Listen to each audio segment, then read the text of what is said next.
Hello, YouTube. This is Dark Tower Palaver. As we usually do, we've been doing intros just for the YouTube side, and we wanted to do that as always. Just letting you know that we're a podcast covering Stephen King's magnum opus, the Dark Tower series, and we cover all things Stephen King, but Dark Tower is our main thing. And yeah, we've been doing the show for a number of years. We jumped onto YouTube. I don't even know how long ago now. A number of years ago, and only recently did we start doing the video feed part of it as well. But what you're generally watching is our podcast recording live. And then if you, in the future, hopefully we'll be getting some more content as well that's a little bit more YouTube centric. But as of this episode, what you're watching is basically the full length of our podcast being recorded live with our people in the live chat, listeners listening live. So that's kind of what you're seeing here on the YouTube side. So that is, I guess, the YouTube intro. How's it going, Mark? Good to see you. And yeah, I believe we are both well. Peter has not been stabbed yet, which is always a good sign. If I usually get through that first 5 minutes of being in Tad's presence without getting stabbed, we're usually okay. Yeah. To your history, if you make it past that first 5 minutes, then you're okay. You know? Now, how we came up with that 5 minute thing, we'll just leave that off. We won't talk about that. That's incriminating. Yeah. and I will never say that Tad stabbed me, of course, because, don't want to piss him off. Blink twice if you're in trouble. Just one blink. I'm good. All right. So, yeah, we're here for Roundtable 113. As you can see on the screen here. And yeah, we're coming on pretty close to the end of the year here. But yeah, let's go ahead and hit the intro and get started to get the actual podcast started. This first little bit, as well as the tail end after we sign off with Long Days and Pleasant Nights. Anything on the like between there is on the podcast, and everything before and after that is just basically for YouTube folks only. So that's kind of how it divides up. So let's go ahead and hit the intro and get the podcast started.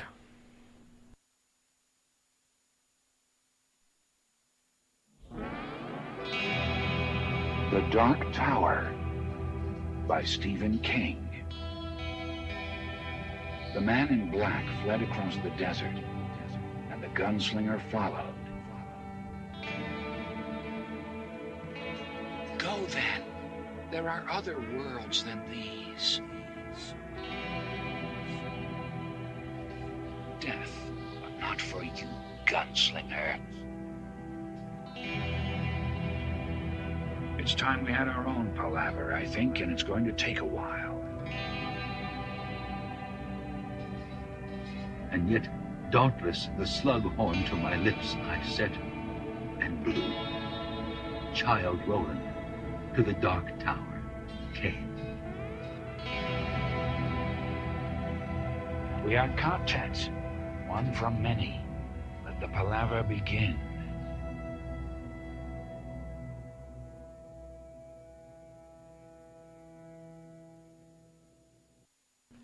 Hello and welcome to Dark Tower Palaver. This is our podcast covering Stephen King's magnum opus, the Dark Tower series. My name is Tad. And I'm Peter. And we're here for episode 113, Roundtable 113. Unlucky 13. Or lucky 13, depending on which side of the coin you're on. Lucky 13. Black 13, you can't go wrong with that thing. Yeah, so many good things happen with that thing. I mean, why not? I did see something. I can't remember if it was on the Dark Tower subreddit. Somewhere I saw someone basically asking, did Jake cause 9/11 by putting it in the locker under the World Trade Center? I mean, can you blame him if it's the Black 13 that causes it? Well, I mean, inadvertently, obviously. It's not like he did it on purpose. But I've never really considered that. I think I always took it as just like a way of like, oh, well, King's kind of explaining that, like that it's no longer a threat type thing because it would have been destroyed. It's certainly shown that they're fragile. They're not necessarily the most robust thing. So two very tall skyscrapers falling on it would certainly see its destruction. But I guess I never considered the fact of perhaps the bad juju of it. It drew it to be attacked there. Yeah. So, yeah, I never considered that before. I mean, we're not even into the intro yet. We're already talking about things. We're already hypothesizing. But, it was just an interesting question that I've never really considered before. That's what I love about this is, like, I feel like I get just as much from this show as listeners might because, getting other people's takes and interpretations on things is enlightening because sometimes it just don't ever consider how other people read it. So to hear them, it's been one of the most rewarding things for me over the years. And yeah, let's go ahead and jump into the intro real quick, and then we can get through this because technically we haven't even given a spoiler warning, so we'll start there. And I mean, if you haven't gotten that far, you probably don't know what the hell we're talking about. Yeah. So, So if you are listening to this and you haven't finished the 7 primary books of the Dark Tower series, we're going to warn you about spoilers now. This is a roundtable, and as history has shown us, we tend to spoil things fairly regularly in roundtables.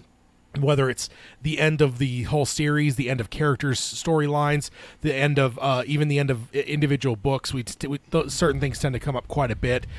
So if you haven't finished 7 primary books, you may want to stick to our book club episodes.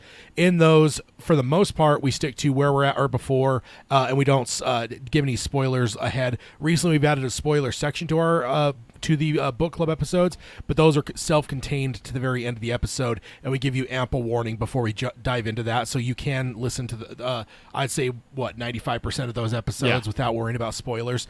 So stick to those. If you're maybe meandering through like book 4, for instance, it would be a good place to listen versus this one probably not so much, because that's one of those ones. Book 4 would be one of those ones that, the end of that book is maybe something you wouldn't want to hear. No. if you're in the middle of it, or if you were in the middle of book 3, you wouldn't, you may not know what was going on, but once certain things got revealed in book 4, you'd realize something we said, and maybe wait a minute, what it might mean. So that's our spoiler warning.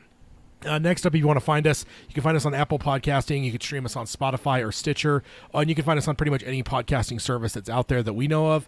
If you want to subscribe, rate, and review us, you can do that on any of those services, and we definitely appreciate those. And then if you want to find the show notes, you can find those at darktowerpalaver.com. That's our website. We have a bunch of things there, including the show notes for every episode. There's a post for every episode that has the audio link and stuff as well. If you wanted to stream from a website rather than having, like a phone, if you want to roll like it's the early 2000s and listen to the content straight from your desktop, you could do that on our website, as well as we have a section for new listeners. We have which we're actually going to cover an email in this episode, where we will go over somebody's new answering the questions, a new listener. Those are always fun. You can find those there, as well as links for basically everything Dark Tower Palaver.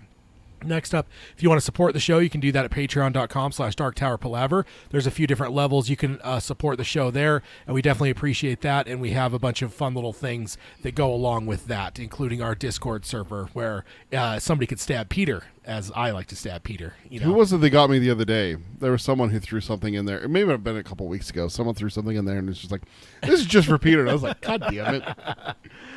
He paid good money to do that, because it's really fun to do. It's true. It's one of my favorite. I mean, it's one of the things I've been doing for 20 years now. It's a tad pastime. You gotta make sure to add that 20 plus years now. Yeah, we're past that 20-year mark. Yeah, it's true. But see, I think once you get to a certain age, you always just round things to a certain level. That's true. It's just what you do. So then next up, if you want to contact us, you could do that in a number of ways. Because what we like to think of is, if you're a new listener, we like to welcome you as part of our extended quartet. And as part of the extended quartet, if you join a quartet, if you learned anything from book 2, as well as book 3 a little bit, that the number one thing that happens is you got to introduce yourself and maybe let you get your backstory out there. And there's a number of ways to do that. Like I mentioned on the show notes, we have some questions. You can answer one of them. You can answer all of them. You can answer anything in between. And Peter can let you know how you introduce yourself to the extended quartet. Best way, like Tad mentioned, we have a new one this time, is email us. It's darktowerpalaver@gmail.com. And then we stream our shows here live. It's youtube.com/darktowerpalaver. We added the visual element, so please come join in, see the visual element with me as I see it here when Tad shows us, stuff from news articles, or if we have anything to, discuss and everything like that. Make sure to like the videos, subscribe, ring the bell to get notifications. We have a pretty set schedule, but every now and then we'll throw a change in there. So that lets you know if we're going live for surprise reasons. And then our social media, we got our Facebook. It's facebook.com/darktowerpalaver. That's going to be changing here soon, I realize now, because Facebook is changing their name. No, I think it's just like their parent company. Oh, just the parent? Okay. Like Google changed their parent company to Alphabet. I think it's that. I don't think Facebook's actually going to change their actual stuff. Okay, so. okay, that explains it a little bit better. I thought it was changing to Meta, and I was like, No. I freaking hate saying meta.com/Dark Tower Pod. Yeah, It's no, stupid. that's just for their parent company. Okay. And then we're also on Twitter. It's at Dark Tower Pod. That's at Dark Tower POD. And then our Instagram is Dark Tower Palaver, all one word, no spaces. And then on our website, you can find our link to get our merch. It's on TeePublic. You can also go to the website. It's just tpublic.com/users/Dark Tower Palaver. We got the two different logos. We got the one that Tad's wearing, which is just the classic Dark Tower. classic And Dark the one Tower. that's on the screen as well. And the one on the screen as well. But we also have our secondary alternate one, which is the Slanderous. hashtag Tad is terrible, which of course he deserves Yeah, I don't think so. over and over again. I don't every think so. single time. Yep. Yes, indeed. So that is all of the ways to get in touch with us. Next up, I'll cover the calendar. We have this episode, and then in a fortnight from now, we have our Wastelands Part 12 book club, which will be our final book club for 2021. And then 2 weeks after that, on the 18th of December, we have Roundtable 114, which is our year-end bash. That'll be our last episode. And as we promised, I believe on the last episode, we also have our schedule worked out for 2022. So after December 18th of this year, Roundtable 114, you will see Roundtable 115 on the 15th of January 2022. And then we'll be going into our twice week or every other week episodes. So January 15th and January 29th will be Roundtables 115 and 116. And then starting into February will be our book club. Yep. I might change that. I haven't decided yet, but right now I have it just structured just to start the whole year fresh. But as I do look at that, not having a book club for, 3 episodes in a row. I don't know. That might have to shift that to We'll see. the 2nd of January. Maybe the second January episode will be a book club. But we got time to make that yeah, call. we do. But that's letting you guys know where we're going to be coming back to you in 2022 is January 15th. Yeah. So keep an eye out there for 2022 being kicked off. Yeah, it was actually really fun. We looked at the calendar right as we signed off last episode to take a look at that. And then today we put the final touches on it. Ted noticed a pretty interesting thing. We're going to have 3 episodes in July next year. Yeah. We usually have at least 1, if not 2 months where we have 3 episodes. Mm-hmm. I think it's kind of like one of those things where it's like if you get paid every other week, there's like twice a year where you get 3 paychecks. Yep, exactly. Type thing. So it's kind of like that. I think this year we actually lost one. We that's July when we had work and personal reasons for missing that episode caused that. And then the other one that was supposed to be for this year is December, but that falls literally on the week where we're like, okay, if we take the break, it's New Year's Day. Yeah. So we would have 3 in January of next year. Yeah. It would literally be on New Year's Day. And I can tell you right now, that's that's not a day you want to see us come into the office trying to be, offering coherent thoughts or anything like that. Yeah. There's usually I don't want to say hungover, but There's usually tomfoolery. There's usually plenty of alcohol in my system the previous night, so I like to celebrate. And as these years have been so terrible recently, it's definitely a celebration. It's a celebration to to see it die. yes, to see it wither away. Okay, so that's kind of our calendar for the rest of this year, as well as kind of letting you guys know what our touching point is for 2022. Yeah. So that's really exciting. Looking forward to the new year. All right, so let's go ahead and jump into it here. We got a number of things to talk about. So the first one here is not actually much of a surprise to me, but it is the audio drama has an update. And this is from their Twitter page. They actually pretty much got shut down. They posted something, and this actually doesn't surprise me at all. I have a couple things here quoted directly from their Twitter. It says, "We have been contacted by legal representatives of Stephen King, claiming that the release of the unofficial adaptation is currently threatening Mr. King's negotiations with an official adaptation of The Dark Tower." Wait, Now, what? Yeah, that's the thing is I don't get. So there's some ambiguity in there, whether that means like an audio drama. Is there an audio? Or is there something else that's adapting it? Something else potentially, but Ooh. but the thing is, that's obviously a big talking point. There is like, I mean, I would assume that if they're going after them for this, it makes me wonder if there is maybe another audio thing. I mean, nowadays audio is such a big thing. Stephen King has the Strawberry Springs podcast. I know Audible has been doing a lot over the years recently where they've been doing things outside of just audiobooks. They've been doing different audio entertainment things. Yeah. And I could easily see Amazon, through Audible, Yeah. potentially doing adapting Oh, series into well, like that's an where- audio drama. Well, that's where the Gunslinger, Dark Tower is with Amazon. So maybe that's why they're like, you know what, this isn't going to work. We have other things we want to focus on with the video side. But maybe someone at Audible's going, hey, what's going on with that? Yeah, yeah. I mean, hey, what's up with that? Not that it would even touch on the actual, No. like film or TV adaptation. It would just be one of those things where audio, like nowadays Yeah. with audio being so prolific across the entertainment mediums. I mean, audio dramas are pretty popular back in the day. I remember even Star Wars had Sure. audio dramas and stuff where they adapted the original trilogy into audio dramas and stuff. But I think that as TV became more cheaper and stuff like that, then you get cable television stuff. It just got to a point where there really wasn't a lot outlet for audio stuff. Even radio was dying in a lot of ways. And obviously now with smartphones and stuff, and where we're at here on podcasting, same deal. Podcasting and then Audible's obviously blown the top off of audiobooks. And I think with so many people with their little AirPods and their phones and stuff, people are constantly listening to stuff, and it's not always music. So I kind of wonder if there may be someone that would want to do a Dark Tower audio drama, which and it's a good medium for it too, because an audio drama still gives you the expansion from, instead of just being an audiobook, now we're actually going to get a adaptation of that into a basically just a spoken play is what it is. Which I would assume if it was like Audible, they'd go full on. Monty and go like actors with different roles and stuff like that, which that would be interesting. Because then you're not necessarily looking at necessarily actors, you're looking also at voice actors, and that's a whole different realm. We've talked about this before with like cartoons. I don't know if we talked about it on show or if it's just been an off conversation.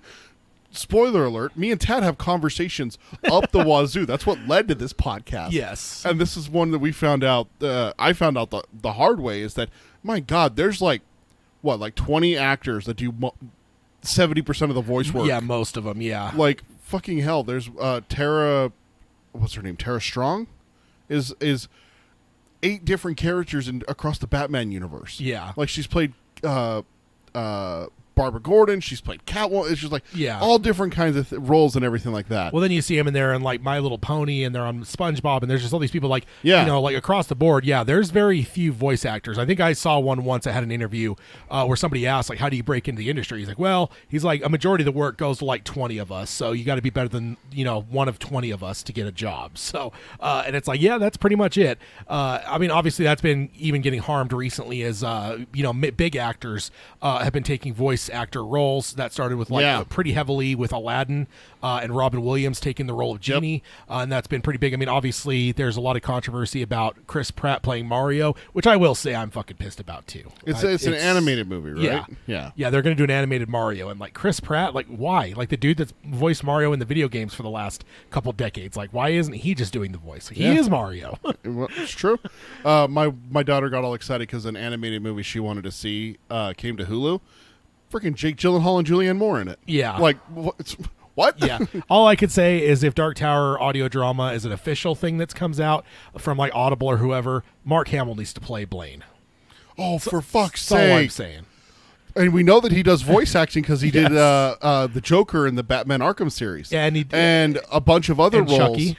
Well, he Chucky in the did reboot. that. He also was a character in The Last Airbender. Yeah. There's a whole bunch of roles that he's done voice acting for, and he became an icon in it too. Yeah. He did Joker with the Batman the Animated Series. I just completely spaced on that, but yeah, he absolutely should be Blaine. I want him to be Blaine. Yeah, so we could get Clint Eastwood to play Roland.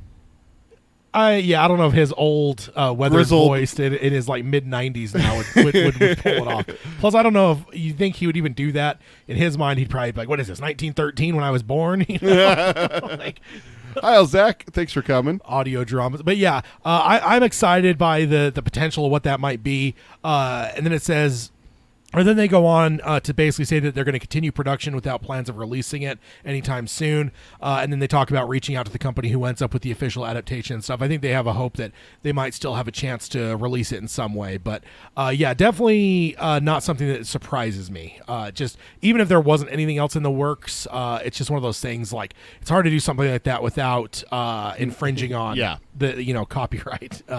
So that's just the unfortunate nature of it. We said that when we first heard about this, is we were both like, I don't know if this is gonna fly. Like, that's awesome. Yeah, it's great sounding to be able to do that, but I don't think they'll let you do that. Yeah, and that was the thought. There was some audio dramas that were made for Star Wars even recently in the last couple decades, in the last decade and a half probably, and they actually did them. They kind of played them at Celebration. But they were never like widely released and stuff, you know. And like, and the other thing is too is like when it comes to Star Wars is like, to be honest, George Lucas was like one of the freest dudes of Star Wars. You know, he let people play in that sandbox. He let authors, he let artists, he let all kinds of people kind of do their thing. You know, like famously, like with even Spaceballs, he told Mel Brooks, "Yeah, you can do whatever you want." He's like, "Just don't make any merchandise." Yeah, you know, and so like he was never protective. I mean, I think he was protective in the way of like if he had to be, but I think he was also very free to like anyone and their dog, you know, that did spoofs and stuff. He was always open to those kind of things. Well, I mean, shit, we got the not only Spaceballs, but we also have what is it, Jay and Silent Bob Strike Back? That fucking has Mark Hamill and Carrie Fisher in it in very, Star Wars-esque kind of things, like Mark Hamill plays the villain, for God's sakes. So. Yeah. It's definitely something it'll be interesting to keep an eye on. I don't know. Yeah, we'll see what comes of this. But I wonder, like I said, that Stephen King podcast, quote unquote. But it's just adapting something of King's to an audio format and putting it out in a podcast fashion. Like, doesn't. I don't know. Dark Tower would be prime. I think that would be high on the list if people are looking at things to adapt there. Yeah. And what better way to soften up the audiences and get a bigger audience to the Dark Tower and potentially get a TV series. Yeah, especially if it's done on Audible and it's one of those ones that's like, hey, you have an Audible, membership here. This is free, and it's like, well, shit, I'll give that a listen. That's Stephen King right there. That sounds pretty good. Yeah. And then I listen to it and they're like, holy shit. Yeah. Indeed. So that's the update on the audio drama. So let's go ahead and talk about Mr. Harrigan's phone a little bit here. Got a few things. This is filming now. So I think we covered that already. That was going to be filming through the end of the year almost. But now we have some more casting here. Mr. Harrigan's phone. Joe Tippett joins John Lee Hancock's Netflix film based on Stephen King's short story. And this is by Matt Grober from Deadline on October 25th, 2021. And it starts off here. It says Joe Tippett, I'm sorry. And it says he is from Mayor of Easttown, and the morning show has boarded Mr. Harrigan's phone, a film adaptation of the short story by Stephen King, which director John Lee Hancock, The Little Things, The Founder, Bloomhouse, they actually messed up there and didn't put a closed parenthesis. I meant to put one there, so I didn't trip myself up, but I forgot. He did The Little Things and The Founder. Then it goes on and says Bloomhouse and Ryan Murphy Productions are making for Netflix. So that's all the people involved. Tippett, who was last working with Bloomhouse on Peabody Award-winning limited series The Good Lord Bird, joins the cast that also includes Jaden Martell and Donald Sutherland, as previously announced. Tippett will play the father of Martell's Craig, who was left to raise his only son after the death of his wife. Do you remember that? Was that in this short story? His mom being dead? Yeah. I remember I really don't remember much outside of the old man. I don't remember. Yeah, the dad is... It was shocking because the dad wasn't in any way a bad guy, which is, usual, if it's a single parent in a Stephen King thing, it's either all the way bad or all the way, like, in trouble, it seemed like. Like, take a look at Black House and Talisman. Yeah. Mom's in trouble, Yeah. Dad's gone, mom's in trouble. Talisman. I haven't dived into the Black House yet. Yeah. So, I think it's just the first one with the mom is in trouble. I honestly don't remember the sequel very much, Black House. I don't remember that one as much. But, yeah, it's not a very common thing to find a parent being a good guy. especially when they're the only one. Yeah, and that even goes into like fairy tales and stuff, right? Sure. That happens Well, quite a bit. it happens all the time. As you always say, dead mom, dead parents, dead Yeah. dad. It's one of them. Well, then you get like like dad loses the wife and then marries someone else that's an evil person. Got like the Hansel and Gretel type Yeah. thing that happens repeatedly. Go ahead, with, like, go ahead. Just take the kids into the woods and just Yeah. let them die or kill Yeah. them. Your choice. And then it says the picture will release globally on Netflix in 2022. So that's coming up here pretty soon. So we will be Netflix. seeing that fairly soon. I mean, it probably won't be the beginning of the year, but it's 2022 is upon us, and as fast as this year is gone, we know that next year will be the same. So it should be upon us before we know it. It says Tippett can currently be seen as Hal Jackson, the dysfunctional brother of Reese Witherspoon's broadcaster Bradley, in the second season of Apple TV's The Morning Show. The actor also recently played John Ross, the husband of Julianne Nichols-Laurie in HBO's Emmy-winning crime drama series Mayor of Easttown, which I highly recommend to anyone. It's a great, great show. He's I also didn't know you watched that one. Oh yeah.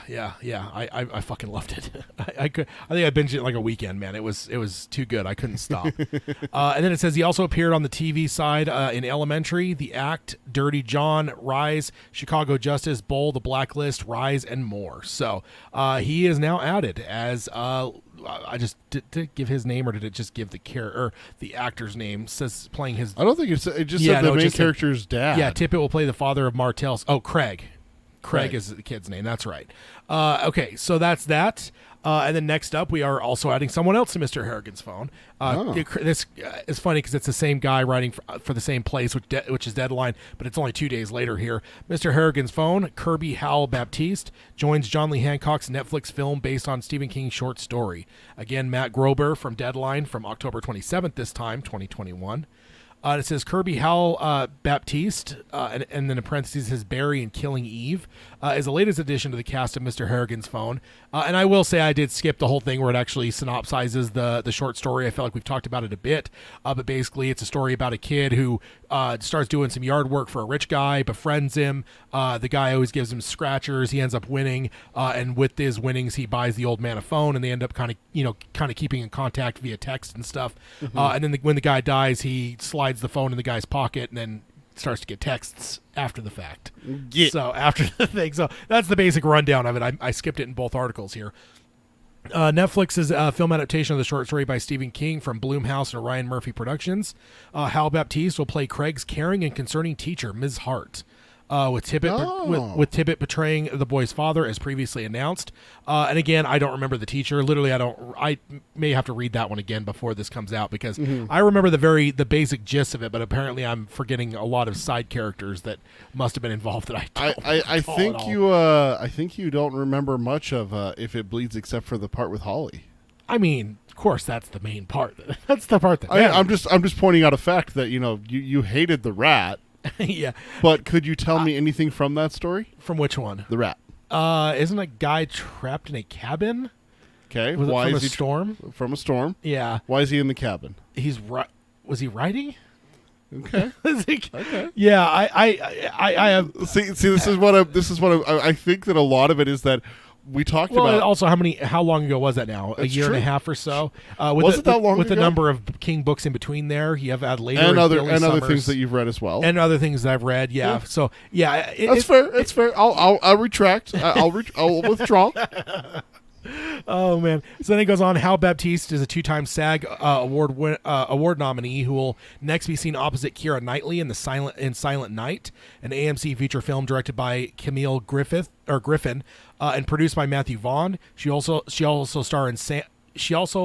will also star in The Sandman, a series based on the DC Comics by Neil Gaiman, which Alan Heinberg developed for Netflix. The British actress can currently be seen on Walt Disney Studios' Cruella opposite Emily Stone and Emma Thompson, and in Queen Pins, a comedy featuring which she stars opposite Kristen Bell. Which is currently on Paramount Plus. Hal Baptiste has also appeared on the TV side of HBO's Barry, HBO Max's Hacks, NBC's The Good Place, Paramount Plus's Why Women Kill, and then on and on. She's got quite a bit of things there. But so that's another one that's been added there. It sounds like they're probably announcing them now because obviously with them actually filming, this stuff would come out one way or the other. So I'm sure some people, the publicists for these actors, are probably ready to throw it out there that they're in a new King adaptation.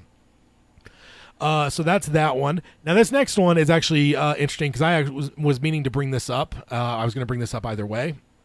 And I think I may have even mentioned it on the previous episode, potentially. Or maybe not. I can't remember. Because I think the last episode was a book club, wasn't it? So maybe not.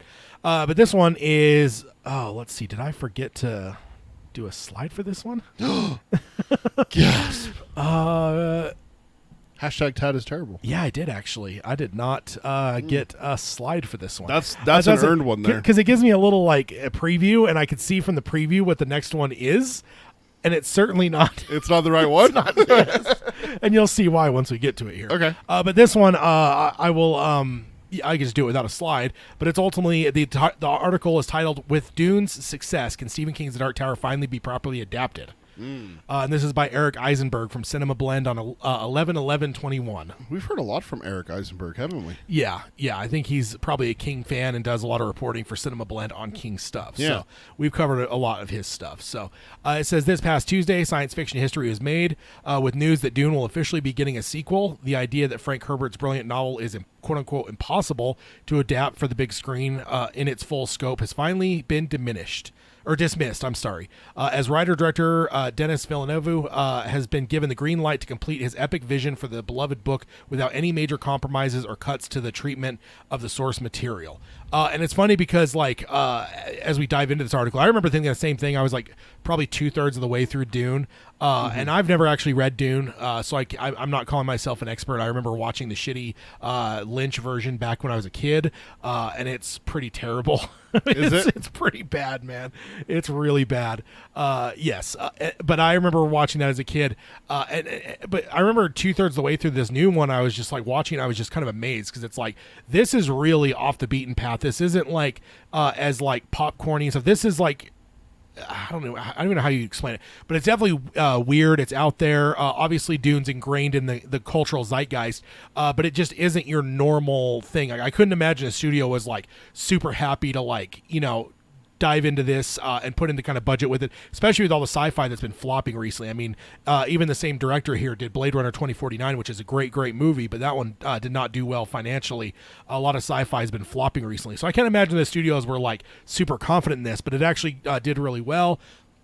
And by the time I saw it, it had already done well, so I will kind of give you that when I was seeing it, it was already 3 or so weeks into its run. It had already been announced that it was going to get a sequel. But I remember just sitting there in the theater and was just amazed by the fact that this is actually on screen right now, and the fact that just how it's executed just felt so atypical for Hollywood. And I would assume a lot of it comes from, I know the director is a very big fan of the Dune series. In fact, I heard an interview with him where he said that a lot of his films that he had done up to this point, which I will say he is untouchable. The guy walks on water as a director, as far as I'm concerned. I mean, he's the guy that did Blade Runner 2049. He did Sicario. He did Arrival, which I think Arrival was my number 2 film for the 2010 decade. Is my number 2 all-time really favorite good movie. film. Yeah, it was really good. He did that, so he's done a lot. And I saw an interview with him where he said basically with Arrival and with Blade Runner, he was doing those to kind of work his way up to feeling confident enough to do Dune and try to kind of pay it the respect it deserves. And so, I just remember thinking to myself, though, as I was like, you know what, if this can actually happen, then Dark Tower could be done properly, 100%, to the source material and not and I guess what I equated it to in my mind in the moment was there's a line from the original X-Men from the year 2000 where someone says to someone, what did you think the uniform was going to be? Yellow tights? Yeah, I remember that. And it was just tongue-in-cheek and whatever, and of course it's the 2000s, so and then late 90s to 2000s, so everything's got to be black and cool and stuff, so that's what they are. They're just these black jumpsuits and stuff. And I remember I always hated that line because I'm in my head I'm exactly, I wanted yellow tights. And I think the MCU has done such a good job of that, where they've actually been 100% embracing Iron Man didn't make his armor black to make it cool and tactical and modern day. No, it still had the red and yellow. Doctor Strange has his cape, Thor had his cape. Everything they've done in the MCU has been completely embracing the weirdness. And I remember kind of realizing like, see, that's what you didn't do in like X-Men and some of those earlier pre-MCU films, is you were almost embarrassed by your source material a bit, or afraid of your source material. And I felt that, the Dark Tower is that way. Feels like everyone up to this point that's tried to approach the Dark Tower, it kind of seems in a little ways are trying to like almost adapt the Dark Tower, not necessarily adapt to the way you have to adapt, but they're trying to like make it more approachable or more, I don't know, whatever. They're trying to almost like change the Dark Tower to make it more acceptable to other things, where I'm just like, I think just make Dark Tower fucking batshit, man. And watching Dune and the fact that it was able to pull off kind of some stuff that was really atypical, it's kind of gave me that thought where it's like, if this can happen, Dark Tower can have its and that you literally text me. It might have been when you left the theater or shortly after. You're like, dude, if you get the chance, watch Dune, and this gives me new hope for Dark Tower. Yeah. And I was like, okay, wait, hold on. What the fuck are we talking about here? And you're like, if this can get made, Dark Tower can get made. Yeah, and it did well financially. I mean, of course, there's the pandemic and stuff, so it didn't necessarily do like gangbusters, but it did well enough that Warner Brothers signed off for another one, and I think they did that beforehand, because I think when you see it in theaters, when it starts, it says Dune, and then it says Part 1, so like the title card of it. So, and the thing is they would have had to have done that, but even before they were announced for a second movie. So I think, they kind of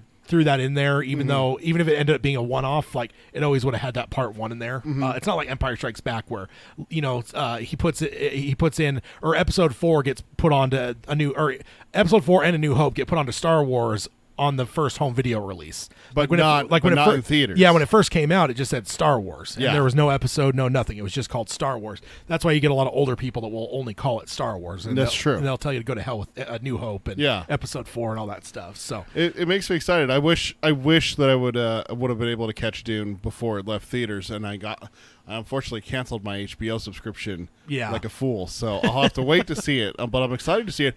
But one of the things also I want to talk about with that is that it's interesting to see a director be able to pull in so much star power for a movie like that. I actually think that might be the studio. You think the studio? Because I think the director's like, I'm going to do Dune the right way. And I think the studio's like, well, the best way to hedge our bets that this could be a big star hit power is get every fucking actor under the sun in this. Yeah, because they got Dave Bautista, Jason Momoa, and then Oscar Isaac. Oscar Isaac, thank you. I was stuck on Isaacs. I could not remember his first name. Poe Dameron. Yeah, Rebecca Ferguson. Oh shit, really? Yeah. So Rose the Hat plays the main character's mom, and she's a pretty big part of the movie. Shit. So, not to mention the kid Timothée Chalamet is actually one of my favorite actors right now. He was in other stuff. He's been in a bunch. He's fucking great, man. Everything I've seen him in so far has been great. But when you pull in star actors like that, like I'm sorry, Dave Bautista is becoming a really well-renowned actor. Like some of the stuff that he's doing is, I've been hearing nothing but good things about this Apple TV show that he's doing, where it's like a post-apocalyptic world or something like that. Is it Chalamet you're talking about? I don't think so. No, what actor are you talking about? Batista. Oh, Dave. Yeah, Batista. He's doing one with, I think it actually is with Momoa that he's doing it. I know what you're talking about. Yeah, it's like a one word like Gone or something like that. It's just a one word series. But I've been hearing nothing but good things about that.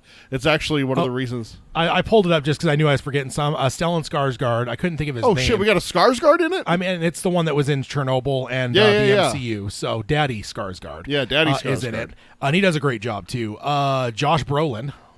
Fuck, Thanos? Thanos is in it. Yes, Javier Bardem. I mean Cable, not Thanos. Let's talk about his real role. Zendaya is in it as well. She's been doing a lot of great stuff.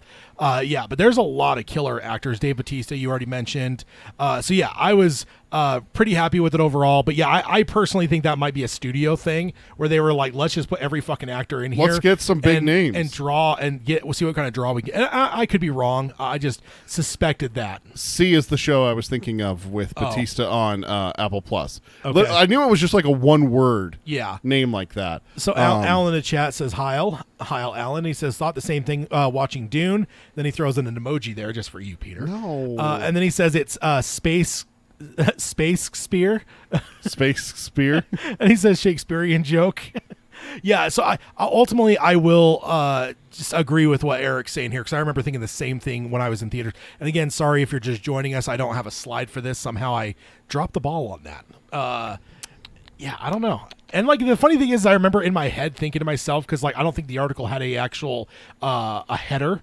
So I was thinking to myself, like, oh, I have to grab my own thing. Like, should I grab something Dune or should I grab something Dark Tower? Yeah. I remember having that thought in my head, but apparently I completely forgot to actually go and do any of those things and create a slide.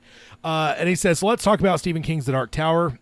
He says, while the last 5 decades or so have seen the works of Stephen King brought to life in spectacular fashion, from Carrie to Stand By Me to The Shawshank Redemption to Doctor Sleep, which I'm just going to pause real quick there and just say, how about that, to see Doctor Sleep mentioned in that realm? I mean, it deserves it 100%. But that kind of puts it in perspective for me. Carrie, Stand By Me, The Shawshank Redemption, and Doctor Sleep. Yeah. Like, that is not like one of these really stands out as far inferior. No, that Doctor Sleep is a fucking masterpiece, man. It's like, a great movie. It really is. Yeah, that's why I want Mr. Flanagan as the person behind Dark Tower. I'll throw it out there now.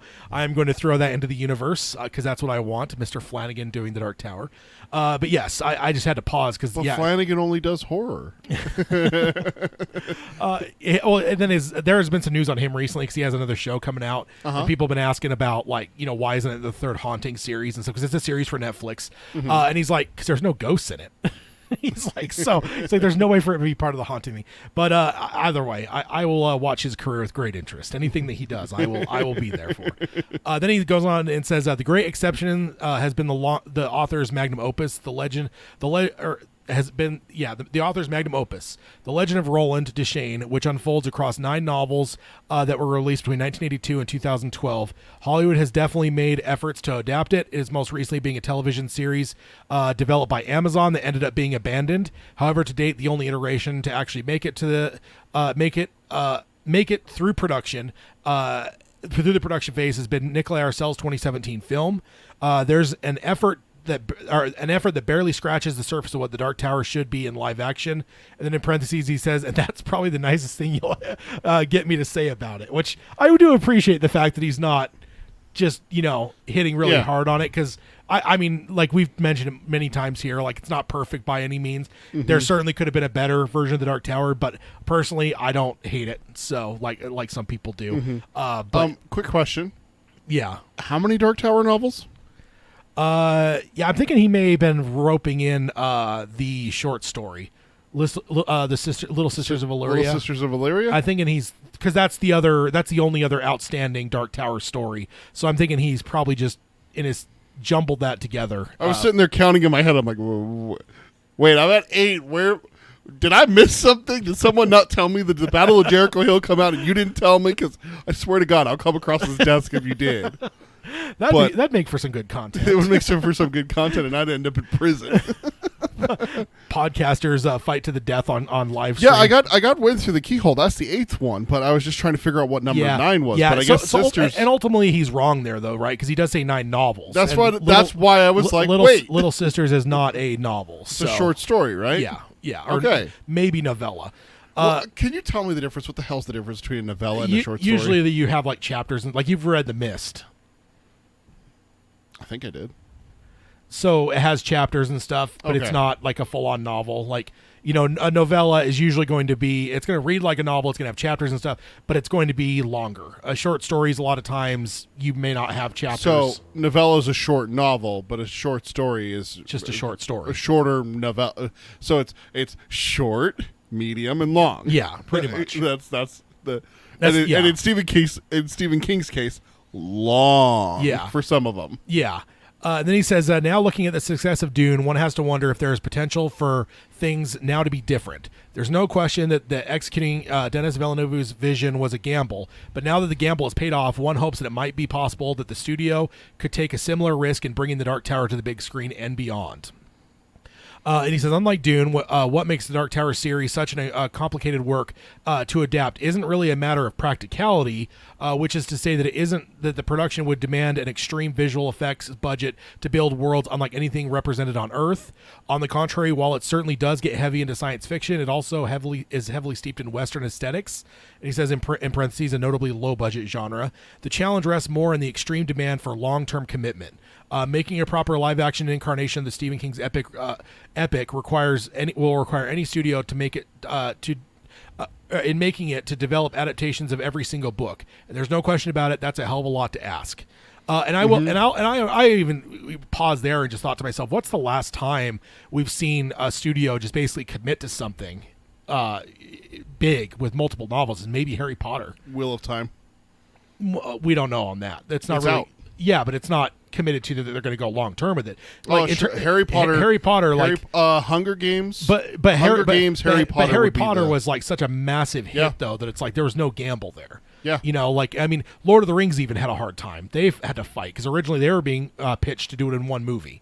You know, and eventually they'd said no, and they finally got someone to agree to give them 3 movies. But it's like that took some convincing, and that's one of the greatest, fantasy novels of all time. Harry Potter, I think, was kind of given up front. I think they kind of knew, like, they got a blank check. yeah, you guys are going to get 7 movies. You know, we're going to give that to you. But at the same time, Harry Potter was also kind of a Beatles level thing for popularity. Oh, yeah. And I think that's what it comes down to is like Dark Tower just doesn't have that level of popularity. So giving that carte blanche to Dark Tower the same as you do with Harry Potter, that's just not realistic to expect that to happen. So, Yeah, I think if you look back on it, I think you're absolutely right. It's only those cultural iconic for the time. Yeah. And even ones that Harry Potter transcends. Harry Potter's going to be forever in my mind. I think that it's withstood the test of time already from the 90s to now, that it's going to be here. But if you look at just little ones that are, specs in the time spectrum, you have 3 that come to my mind. You got the Divergent series that ended up getting movies and a show. Yeah. You got the Hunger Games, they got 4 movies, and then you got the Twilight Saga that even got 4 movies. And Twilight was pretty popular too. It was and all 3 of those were super popular with specific readers. Yeah. But did any of those have 7, 8 books? No, I don't know. I do not know about Divergent. That one I do not know about. Because that's the thing with Dark Tower 2 is we're talking, you're matching almost the level of Harry Potter's lengthwise. You're actually surpassing it, right? Isn't Harry Potter 7 books? 7 books, 8 movies. Yeah, but 7 books. So ultimately, like I know some of these other ones are a little bit shorter, and that is part of it, though. So it looks like Divergent was 4 books as well. So yeah, the Twilight Saga was 3 books and 4 movies. Hunger Games was 4 books. I know that one for sure. Wait. Now I'm doubting myself, but Divergent was 4 books. Yeah. But yeah, you're absolutely right. Harry Potter was 7 books. Yeah. And they basically wrote a blank check going, we're making all of these. And they did that before the series was even done. Yeah. Like that series. And they didn't get George R. R. Martin. No, they did not. No, they did not. Because I remember Benioff and Weiss cry somewhere in a room. Yeah, because I remember there's a character in Harry Potter that is like going to the author and going, hey, how does my character turn out? Because there's a question on whether or not, am I going to go one way or the other, light side, dark side kind of thing. Yeah. And she's like, I'm going to tell you, and therefore if it's kind of like a Star Wars thing, I'm going to tell you, and the only other people that know are the people writing the scripts and making the movie. So I'm going to know if it leaks that it was you. Yeah. And so she gave him specific. It was Alan Rickman that she I was was going to say, it talking wasn't to. Gary Oldman, because all he'd have to do is go, I am, what's her name? J.K. Rowling. I am J.K. Rowling. And then suddenly he becomes her. Yeah, and he just like, oh, I know the ending now. And then he just turns back. I started rewatching the X-Men cartoon from the 90s. Morph pops into my head. I actually was thinking about doing that as well. I was actually midway through the first season earlier in the year anyway. Yeah. And I've just fallen off as other things come up, but the recent announcement certainly makes the funny thing for me is that it had me in episode 1, season 1, and it had me like 2 minutes in. I'm like, why is it 2 minutes the in? intro. So I hit restart. Yeah, I'd gone on there randomly and watched the fucking intro because it's so good. Alan says the Marvel graphic novels as too as a question mark. That's maybe, yeah. There's certainly a lot of content, but yeah, in terms of novels, there is only 8. Yeah. If you're going to use that word novels. And he also says fantasy horror always has a rough go, question mark. And yeah. That is the difference. You look at the 3 series that we just mentioned, Divergent, Hunger Games, and Harry Potter. Those are very children-oriented series. When's the last time we saw an adult novel set get, maybe the 50 Shades of Grey series? Yeah. Would be one that pops to my mind that they made 3 movies off of the 3 books. Yeah. But aside from that, there's not really like a niche for adult novel made to movie/series. Yeah. Yes. Multiple novels, magnum opus style kind of stuff. Yeah. There's not really a market that you can point to or a history where it's like, yeah, look, here's exhibits A, B, and C that had success doing that. Yeah, there's not. I think you'd really honestly want to rope in like horror. Yeah. You know, like what success horror's been having, even though Dark Tower is not necessarily horror, but it's like if you want It does have horror elements. But there's like I think to myself, Chucky right now has a TV series. You know, you've got 6 or 7 movies. You know, some of them were direct to video and stuff. You've got a reboot, and then now you've got a TV series. Like you could at least point to that as something that's been super successful. Scream's the same in the same boat. Yeah, Scream's going to have a 5th movie soon. It's had a TV series of 3 seasons. Mm-hmm. So yeah, there's things like that. But at the same time, you can't really be honest and say that Dark Tower fits in a box with any of those things. No, it doesn't. And Dark Tower, I mean, Alan's throwing out examples in the chat. Ghostbusters 1, 1983, but those ones are standalone, ones. Yeah. I mean, you could take horror novels up the wazoo that have been transitioned into books, into movies. I mean, It made 2 good movies. One better than the other, arguably.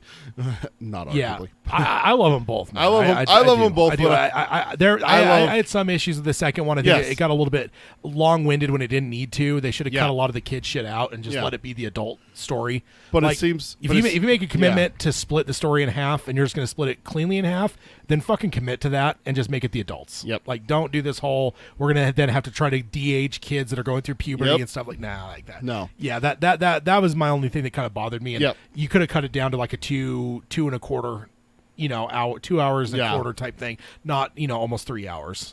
But I think that we hit the nail on the head where this is such a unique property because it's not like the Harry Potter series. It's not like these other ones exactly that appeal it's to not a like younger anything. audience. It's not like anything, But- really, right? But I will point out one thing that has come to my mind is that what appeals to younger generations is not necessarily always age appropriate. Yeah. I'm coming I to know. find out. Yeah. I'm coming to find out how big Squid Games is with the younger generation because I Yeah. refused to let my daughter watch it when I watched it, and she's coming home telling me that her friends are making fun of her because she's one of the only ones in her class who hasn't seen it. She's 9. I'm just saying. I was 3 years into my horror. I'm just saying in that my horror adventures by then. It's a different. How many kids do we know that have watched Game of Thrones? Yeah. That is not. I mean, damn. But really, what's going to be more reprehensible to the kids, the violence and sex, or the exposition that they just get completely bored in?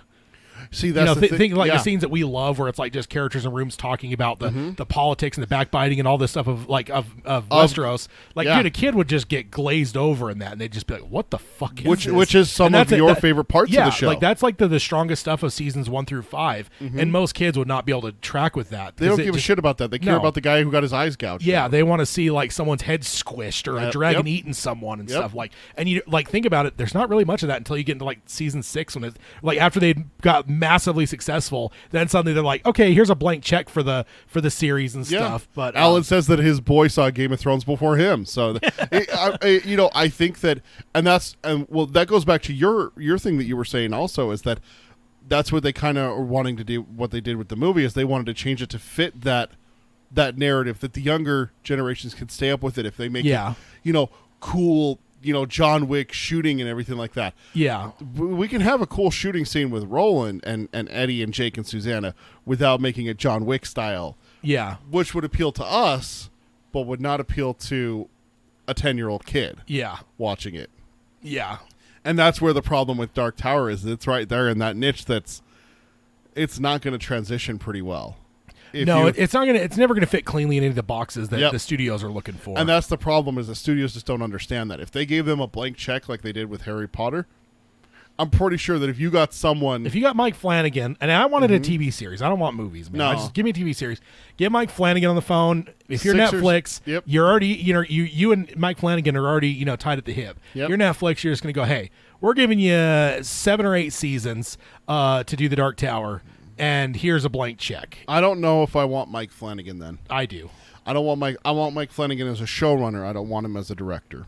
I mean, he wouldn't. He doesn't direct most of the stuff. Like I don't. What did he direct? 1 or 2 episodes of like Hill House? I don't remember. Or I know, like for instance, I know the newest one, Midnight Mass. Yeah. I don't think he directed that many episodes because it's all about for him the writing and the overall show running and stuff. And then you bring in other directors because like there's so much to do. I worry that Flanagan wouldn't be there for the long run, and we'd end up with a Walking Dead situation where Frank Darabont left, and He's- all of a sudden the show just kind of goes woohoo. He's a fan, you know. Yeah. And Flanagan. And let's just be honest about Mr. Darabont. He didn't quit there. He was fired. That's so. you know what? Fair, absolutely fair to say that that you. And if he hadn't retired, I'd be maybe picking him, Darabont, because he I would love to he- see Darabont. he and wanted to Flanagan. do it, right? I would love to see Flanagan bring Darabont on as like a consultant, or have him Dude. come back and dude, if he came back and directed an episode. If it were Darabont and Flanagan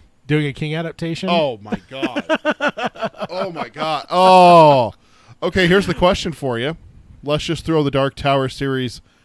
You get 10 seasons, but you only get to have Frank Darabont direct one episode. What do you want him to direct? like, wait, what? Repeat that again. If you get the whole Dark Tower series, they're going Yeah. to give you a blank check, 10 seasons. Mike Flanagan's running the show, Yeah. but he's going to bring Darabont. Darabont back for one episode to direct. So he comes to you and goes, "Hey Tad, which part of the story do you want to see Frank's touch on?" The finale of book 4. You Charlie motherfucker! Tree. I fucking knew you were going to do that one just because of the gut punch with Charyu Tree. God damn it! Absolutely, man. God. Absolutely. What do you think I'm going to say? I honestly thought it was between that one or between that and Algo Ciento with Eddie. Yeah. I mean, yeah. I could certainly see him killing anyone, Eddie or Jake or Oi. You could see him doing any of those You things. can see him but- do any one of those three. Oh damn! Mordred's birth. Holy shit! Yeah, considering like the creature effects in The Mist, like Mm-hmm. yeah, he with like some of the demon creatures he created there. Well, yeah, and you give him modern day CGI instead of what 2008, 2009 when The Mist came out. 2007. 2007. Yeah. Yeah, absolutely. Give him modern CGI. Holy shit! And then Alan says, "I'm getting blue balls in my Dark Tower gland." Yes, I think we all are. And then, like, going on with his article here, he says, "Well, it didn't end up coming together. The best plan to adapt the Dark Tower series was the one developed by Universal Pictures and Imagine Entertainment between 2010 and 2015. At that time, the goal was not just to make a string of theatrically released blockbusters, but to use a mix of both movies and television miniseries to properly match the scale of each story. Reading the novels, you can't instantly tell exactly how they should unfold in this fashion, as some of the narratives." He says you can't tell exactly how, but then he says as some of the narratives can fit into 125 to 150 minutes, but others would require much more real estate. I don't know if he means that you can tell, because it seems like he's saying it that way. Yeah. And he says, for example, The Gunslinger, the first book in the series, could easily fit into a single feature, and I Yep. disagree with where he goes from here. He says, but the second book, The Drawing of 3, would need at least 5, if not 10-hour long episodes. No. way, dude. That's a You could 2-hour fit that- movie. You could fit that in a 2.5 hour Yeah. movie easy. And like that's like, yeah, exactly. So I 100% disagree with him there. You cut down on some I actually think flashbacks. I actually think you would not be able to do 5 hours of the drawing of the 3. You'd have Not- to draw out so much of the Henry shit. Yeah, you would. I think you would because there's just times you got to keep a story tight. Yep. And there's a time where you just get kind of flabby, and that would be flabby. It happens. I think it happens with some of these TV shows. They'll have a great start, flabby middle, and a great ending. And it's like, okay, you shouldn't have made this 10 episodes. The Marvel Netflix things are all like that for the most part. A Yep. lot of them got really flabby in the middle where it was just like, dude, if you would have just cut 3 episodes off of this and just Yep. made like a 10 episode instead of a 13 episode, you would have had a great fucking Would have been series. crisp. It would have Yeah. And I think Drawing of the 3 is 100%. You can do a 2-hour movie out of that, and it would be a fucking killer fucking movie. Yep. You'd have audiences that wouldn't, they would have felt like they haven't breathed the whole time. Yep. But yeah, no, 5 to 10 hours, like fuck that, dude. Not that book. If you want Not that one. yeah, if you want to tell me some of the others, like I will agree with you. If you want to tell me book 4, I would have agreed. In Holy fact, shit. when I was reading this, I thought he was going to say that. Then when he said book 2, I'm like, wait, what? Huh? Like that doesn't make any sense. Like I've always said that I think the ultimate Dark Tower movie is book 2. I think that is the the absolute best, neatest 2-hour movie in the entire series. Yeah. That's a whole book. Yeah, I might be able to find a 2-hour movie like taking part of Wastelands or taking part of some of these others, but book 2 is the perfect film in my mind. Just right there, Yep. out of the box. And then Alan says totally agreed. MCU got lazy with that, and yeah, I will give credit to Mr. Feige that he wasn't involved in that. That was, I always explain it like I don't think those are actually part of the MCU. I just think they pretend they're part of the MCU. They're like, oh yeah, the thing in New York, but then nothing ever in the MCU ever references those. It's kind of like the kid that like pretends he's a friend of a group, and the group just like totally ignores the. It's like It's like the Daredevil, Jessica Jones, and all those, Luke Cage and Iron Fist. They all the Defenders ones. Yeah, they referenced the event and what happened with that and the Battle of New York. And Endgame with that scene with the portals. Like there's the perfect moment just to have one little image. And you could have had those four walk you through. could have padded the head of that whole thing and like included it, and they didn't.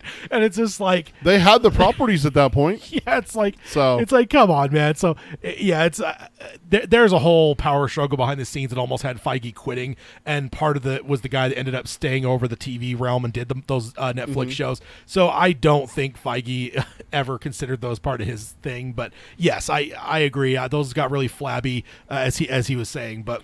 I think the only thing that's going to carry over from the Marvel shows that we've seen so far is I think we're going to see Captain America with Anthony Mackie playing Captain America now.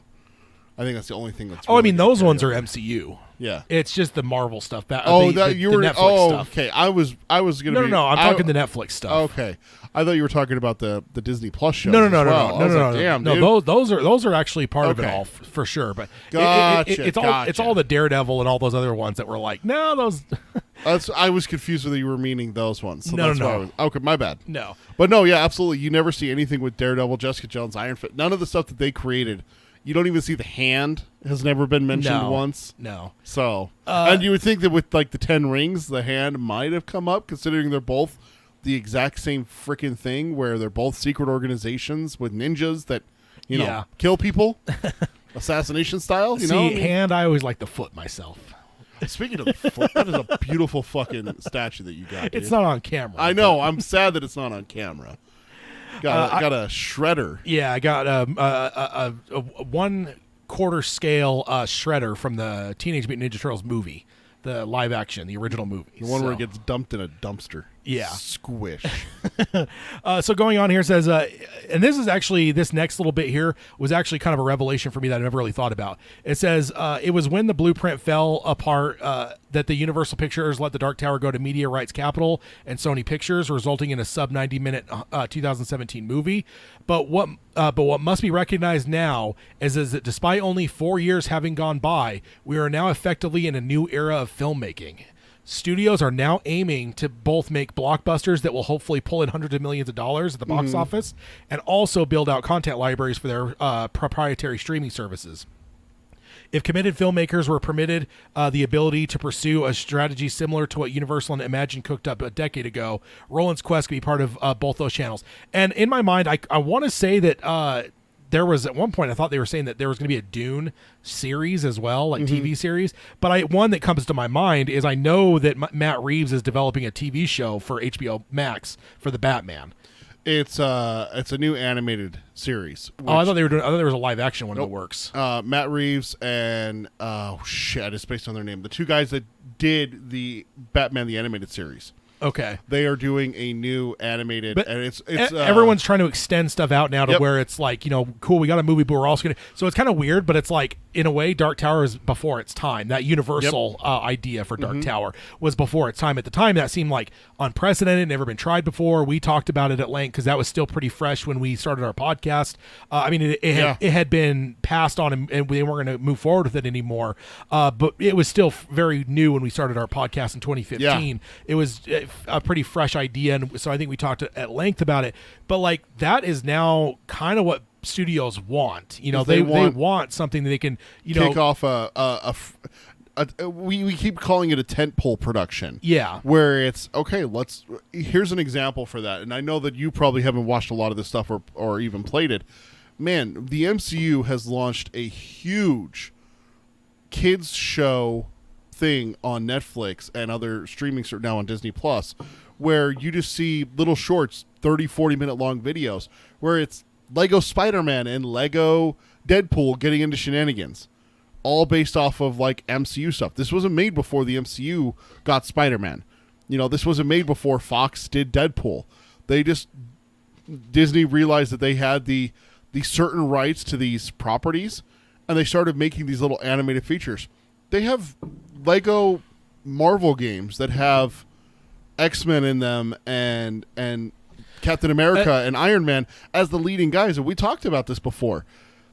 Iron Man and Captain America were not Marvel's big hitters. No. The big hitters were the ones that they sold, the X-Men Yeah. and Fantastic Four and Spider-Man. Yeah. And you've said it before, and I love the way that they said this, is that if a comic was struggling, have Wolverine show up in it, or Yeah. have Spider-Man show up in it. Yeah. And then all of a sudden the sales for that comic boosts during the 90s. And that's why they sold off those properties, Yeah. because they were the franchise savers. Yeah. Marvel was going broke and they had to sell the ones. So when they started the MCU, they had the B-listers and C-listers. Yeah. But now it's switched. Yeah. You say who's more popular, Iron Man or Wolverine? You're probably going to get a 60-40 kids. or 70-30 with Iron Man. Yeah, if it's kids, you're going to get almost 90% or Yeah. more saying Iron Man. Yeah. But that's what he's saying here is that's what studios want. You're mentioning the Batman one. Yeah, Batman, and I want to say Dune was doing something like that as well. Everyone's trying to do it because if you can get a huge tent pole that's going to bring in a couple $100 million in the theaters, but then also you're going to get like some tertiary thing that comes out of it as well that you can put on HBO Max or Netflix or whatever fucking streaming service and get you that much more money. That's going to be huge. So yeah, it's actually interesting. I've never considered that before, but he's actually right. The whole world of filmmaking and that kind of stuff has changed in the last 4 years. And I've never really thought about that, but it really has. And that's intrigued me and it has me very hopeful maybe that Dark Tower can get off the ground again. Here's an article from 2020 on IndieWire.com that talks about a Dune TV show that especially with the added companion TV series coming to HBO Max. Yeah, exactly. So there was talk about it. So I don't know if Yeah. it's still happening or not. Yeah. And then it goes on and says, with this plan, there could be multiple suitors. While Disney and Disney Plus definitely wouldn't work given the adult content of the source material, the combo of 20th Century Studios and Hulu is a different story. Warner Brothers, which has a history of producing ambitious Stephen King adaptations, could certainly be a good home thanks to the growth of HBO Max. And Universal could possibly re-enter the picture thanks to their desire to make Peacock a big thing. There are many potential homes. The question is, which one will recognize the immense potential of the Dark Tower series? And I totally agree. I just want it to be HBO. I want Warner Brothers and HBO to team up. Here's the thing, though. If it's HBO Max, that's not HBO. That's the big thing everyone keeps getting mixed up on. I even heard some interview recently with someone that works at HBO where he's like, I can't even keep it straight half the time. He's Really? Like, yeah, because HBO Max is not HBO. Like I actually kind of gave them like shit a little bit when they first announced that their streaming service can be called HBO Max. And I'm like, all you're doing there is you're just cashing in on the capital that HBO's built. But HBO itself really is still its own yeah. brand. So like something like The Outsider, it's on HBO. So yes, you're gonna find it on HBO Max because that includes HBO as well as a bunch of other shit.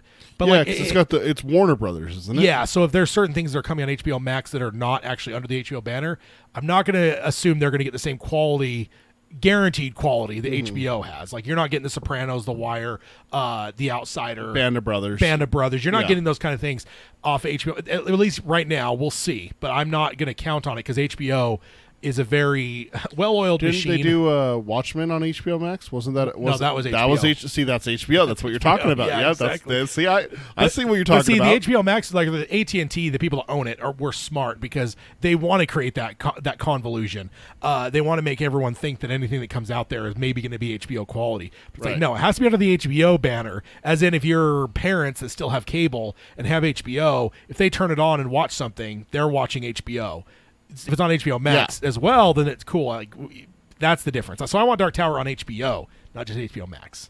I'd take honestly at this point I would take Warner Brothers. I'm starting to trust Warner Brothers more and more when it comes to a studio. Yeah. Because looking at the stuff that's on HBO Max, that's Warner Brothers stuff. Look at the movies that are coming out. Dune was Warner Brothers. Yeah. Oh yeah. No. So dude, Warner Brothers. Yeah, Warner Brothers is a good studio, man. I know a lot of people have been trying to shit on them because of the Zack Snyder shit, but like, dude, Warner Brothers is a good fucking studio, Yeah. and they've been doing good work for a long time.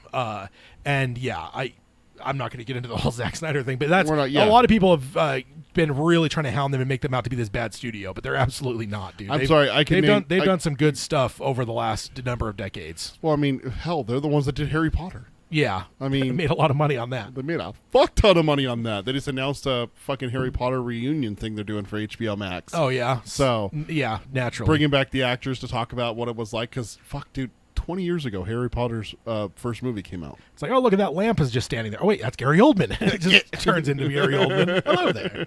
I'm Gary Oldman.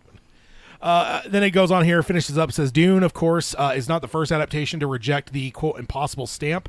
Peter Jackson's Lord of the Rings trilogy should forever be recognized for the unreal effort that it is. Zack Snyder's Watchmen is a spectacular cinematic realization of Alan Moore and David Gibbons' comic, and we've even seen Miracle's work before with the books of Stephen King. Is Andy Machetti's It and It Chapter 2 do a wonderful justice to the epic novel they are based on. In the wake of Dune Part 2 news, however, the idea of a major studio finally committing to the Dark Tower is in a massive way feels more than ever like a real possibility, and my fingers are tightly crossed that the moment is seized.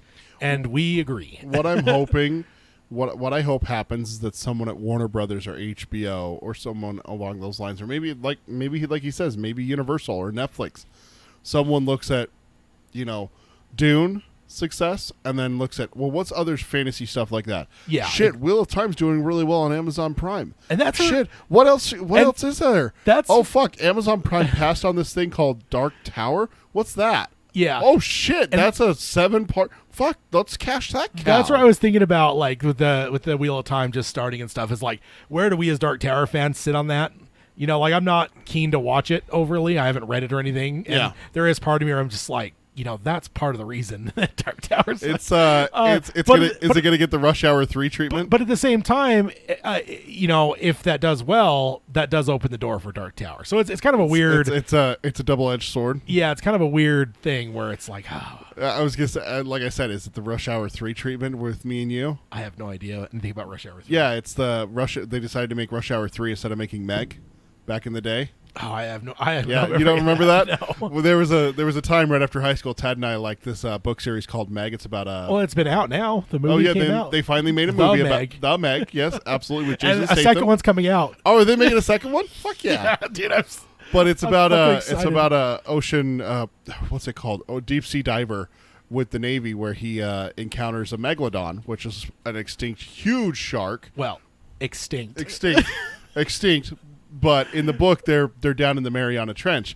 So when they announced it, they were going to start producing it, and then they decided to cancel it in order to make Rush Hour 3 because Jackie Chan and Owen Wilson decided to make a third one. And so we held a grudge. Apparently I remember it. You don't. Yeah, we were like, we're never fucking seeing Rush Hour 3. I was actually going to watch The Meg again recently. I was thinking about it, like just having it here at home, and I was just like, I haven't seen it since it came out. I should watch that. Yeah, I think that one's on HBO Max too. I own it, sir. How dare you? How dare I? How dare you?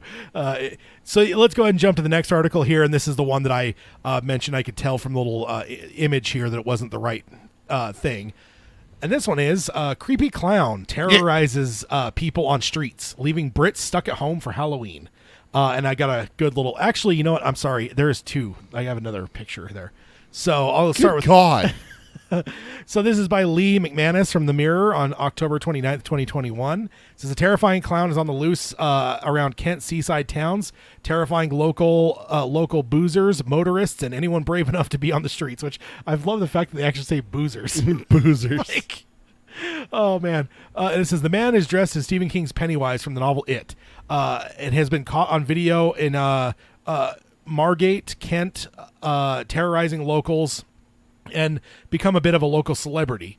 The prankster has also been spotted in Broadstairs and Ramsgate, and even it has his own Facebook page. And this is where it loses me, where he encourages locals to come find him. Because, like, to me, when the whole scary clown thing happened, it was pre-It. This is like what, in the probably 2013 to 2015 era? No, it was after we started our show because we joked about it on here. Oh, it happened still. Like, it kept going. But where like, just random fucking clowns were showing up in the middle of the goddamn... In the middle of the night. People driving down a road at 11, 12, 1 o'clock in the morning. Like the road you talked about with your beast. Quiet you. We're not going to talk about beasts right now. We're talking about clowns. And no, I'm saying it's the same road. Quiet. And there's fog and mist. Hey. And there's just a clown standing on the side of the road. There's even one where the clown's standing there like in the road, so they slow down and stop, and then the clown just fucking sprints at the car because they got like a dash cam. Just fucking sprints at the car. They throw it in reverse and get the fuck out of there. But even like there's stories about just like kids playing like as night falls, like dusk era, and all of a sudden there's just like a clown standing there at the edge of the park looking at him. Yeah. And then when the parents start to go like, "Hey, what do you do?" takes off running. Yeah. Like, just get like, what the fuck is this? So that's been happening for a long while now. But this is news. But the thing that keeps them creepy is mystery. So the fact They that never found why that happened. yeah, because again, this is like years before it was even like, I think it was even before it was in development. With Universal, or Warner Brothers. So yeah, it's just one of those things. Like, it's been going on for a long time, but I always love the mystery of it. So the fact this guy has a Facebook page just kind of like ruins the allure a little bit. Yeah. It ruins some of the horror. It's kind of like Michael Myers, right? Like, Michael Myers is scary when you don't know anything about him. All you know is it's a 6-year-old kid butchers his sister, escapes, a number of years later, And disappears. and you don't know. There's no motive. There's no explanation. It's just he is what he is. And when you start adding other story in there, that's when it gets less scary. And it says, one post reads, "So I'm unable to post anything, or I'm unable to post anything or put up any updates at the moment. I will be lurking in and around Ramsgate this evening. Come and say hi." And then another one, quote, if you're not too scared, remember they all float down here. Remember, keep your eyes peeled." Yeah.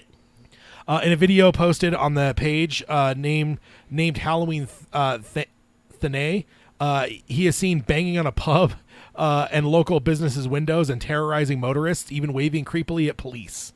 Facebook user Rihanna Hartley said online, "How long is this guy going to be around so I could stay home until then?" To which Lucy Oxley Pohl replied, "And me." So, yes, there's people on Facebook that are none too happy. I looked up. And then, I did have a second picture. Because, like, this one actually, like, you could actually see, like, almost like, it's not just like a mask he bought. Like, that almost looks homemade. Yeah. Because it almost looks like plaster. A little bit, yeah. Like, and that, like a plastery clown mask, that's fucking terrifying. That's Yeah. way worse than just like a guy painting his face or just like, even a nice latex mask. Like, the fact that it's like kind of imperfect is like really creepy. that does that, and then the fact that there's someone just like, "Hi, let's take a selfie." No, I looked up clown scare community. I just googled that. 2016 clown sightings is an official thing in Wikipedia. Yeah. Like, So yeah, because that's when it hit really big. But again, there was years before that. There was a Soul one that went kind of viral. But 2016, when a bunch of them started happening. That's what I was thinking all about. across. But there was some earlier than that, though, that I remember. There's one, I think at least one that was like kind of legendary on the internet for a bit. That was earlier than that even. And the clown just fucking disappeared. Yeah, and then 2016 is when suddenly it started happening all over the place, and it They became had a kind bunch of more of them. of a But I remember there was a Soul one. Which is when the It trailer dropped, wasn't it? Because 2017 is when it came out. Maybe No, would have been late 2016, if not yeah, early 2017 is when the trailer came out. Yeah. So either way, still fun. I have to cover it because it's Stephen King. Yeah. So and who doesn't love a happy clown? My wife does not love hippie clowns. Actually, it's a good I had a little story to tell you. My wife has become very, very, very squeamish when it comes to bugs. She grew up in a rural area and didn't mind bugs as a kid. She is not a fan of bugs anymore. So the joke has become, well, when are you going to watch Arachnophobia with me? It's a great comedy. I know, right? And she flat refuses because, again, spiders, not a fan. So I said, hey, let me ask you a question, because I know Tad would love this. If you were paid to watch one of these 3 movies, Arachnophobia, Chucky, Child's Play, or It, which one would you pick? She's like, none of them. I'm like, no, come on, you play the game. Like, if you were to pick one, which would it be? And she's like, honestly, I'd probably do It because I know that it's just a scary clown. And I just went, I got to keep this for the podcast because she doesn't know what it's like in its true form. And oh, damn. I just realized, I'm sorry. I just rewatched the original Child's Play like a week ago. Yeah? So, dude, it's so good. Because I bought that new, the season pass for that new Chucky show. Oh, yeah. But it literally takes place after the last movie. And I realized I hadn't watched the last 2 movies, I think, of the Child's Play series. Because I think one of them, if not both of the last 2, were straight to video. Yeah. So, like, I just haven't. I watched the Mark Hamill one that was a reboot. But, like, the classic Brad Dourif Chucky series. So I was just like, I'll just rewatch all of them. Like, that, There you go. I mean, I have the box set and stuff. So I started with the first one, obviously. So, and that movie, it stands up, man. Yeah? It really does, yeah. I just thought it was funny that she's like, yeah, I'll pick this one because I know that it's not dolls and not spiders. And I'm just like, ooh, should I tell her about Pennywise or should I let her figure it out on her own? But she says it would take a lot of money to get her to watch it. So. Yeah. So this next one here is interesting, and we got a new Stephen King project. Oh, 20th/Hulu, Conjure the Boogeyman from Stephen King's short. Rob Savage directs and 21 Laps produces. This is by Mike Fleming Jr. from Deadline on November 1st, 2021. It starts off here. It says 20th/Hulu are moving forward with The Boogeyman, a 2-hour film based on the Stephen King short story. Production will begin this winter/spring in New Orleans. Rob Savage, host and dash cam, is set to direct. 21 Laps, Sean Levy and Dan Levine and Dan Cohen are producing. Mark Heyman, which is in parentheses says Black Swan, has been writing the script, which Scott Beck and Brian Woods, and I believe that's the pair behind A Quiet Place, and Akilah Cooper, Malignant, wrote the original draft. So that's a pretty good stack of people there. Yeah, it is. The guy that did Black Swan, the two guys that did The Quiet Place, and the person that did Malignant. That's a good realm of writers there. It was originally developed by 21 Laps as a Fox film, and will now find new life through Hulu. They'll begin prep and casting quickly and start early next year. Beck and Woods are executive producers. The Boogeyman was first published in 1978 as part of the Night Shift collection of short stories that King wrote over the years for magazines. It was collected in a best-selling anthology and published the year after The Shining became a huge bestseller for the author. This will be the 10th short story in the 20-story collection to be turned into either a feature film or TV movie, and that's actually interesting. So half of them have been made into things.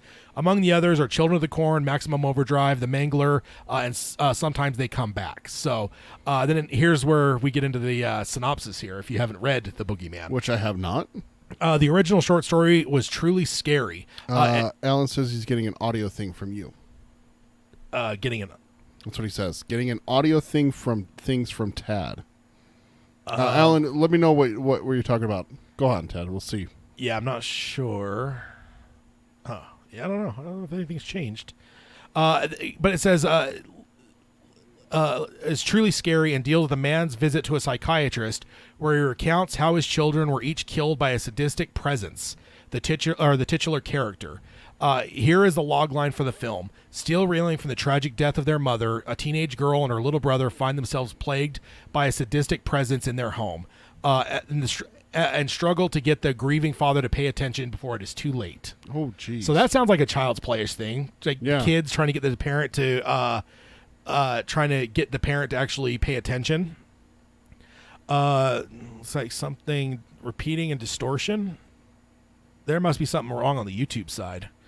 Because, nothing's changed on our side. Yeah, maybe YouTube's just having some issues. Bloody YouTube. So honestly, this sounds like a great premise. Some kind of evil presence that's... and the kids are trying to convince the dad that it's real? Yeah, that sounds terrifying. That's the Boogeyman. Yeah.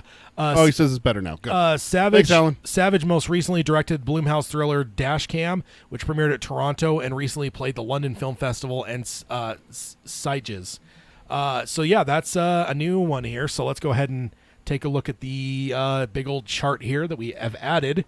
A film, which I love also that this article tells us that it was a film and not that it was, because there's been a couple recently where they were announced where it didn't really make it clear whether it was a film or a TV show. So, yes, that is added. Now we have our giant list here with the Boogeyman added. Excellent.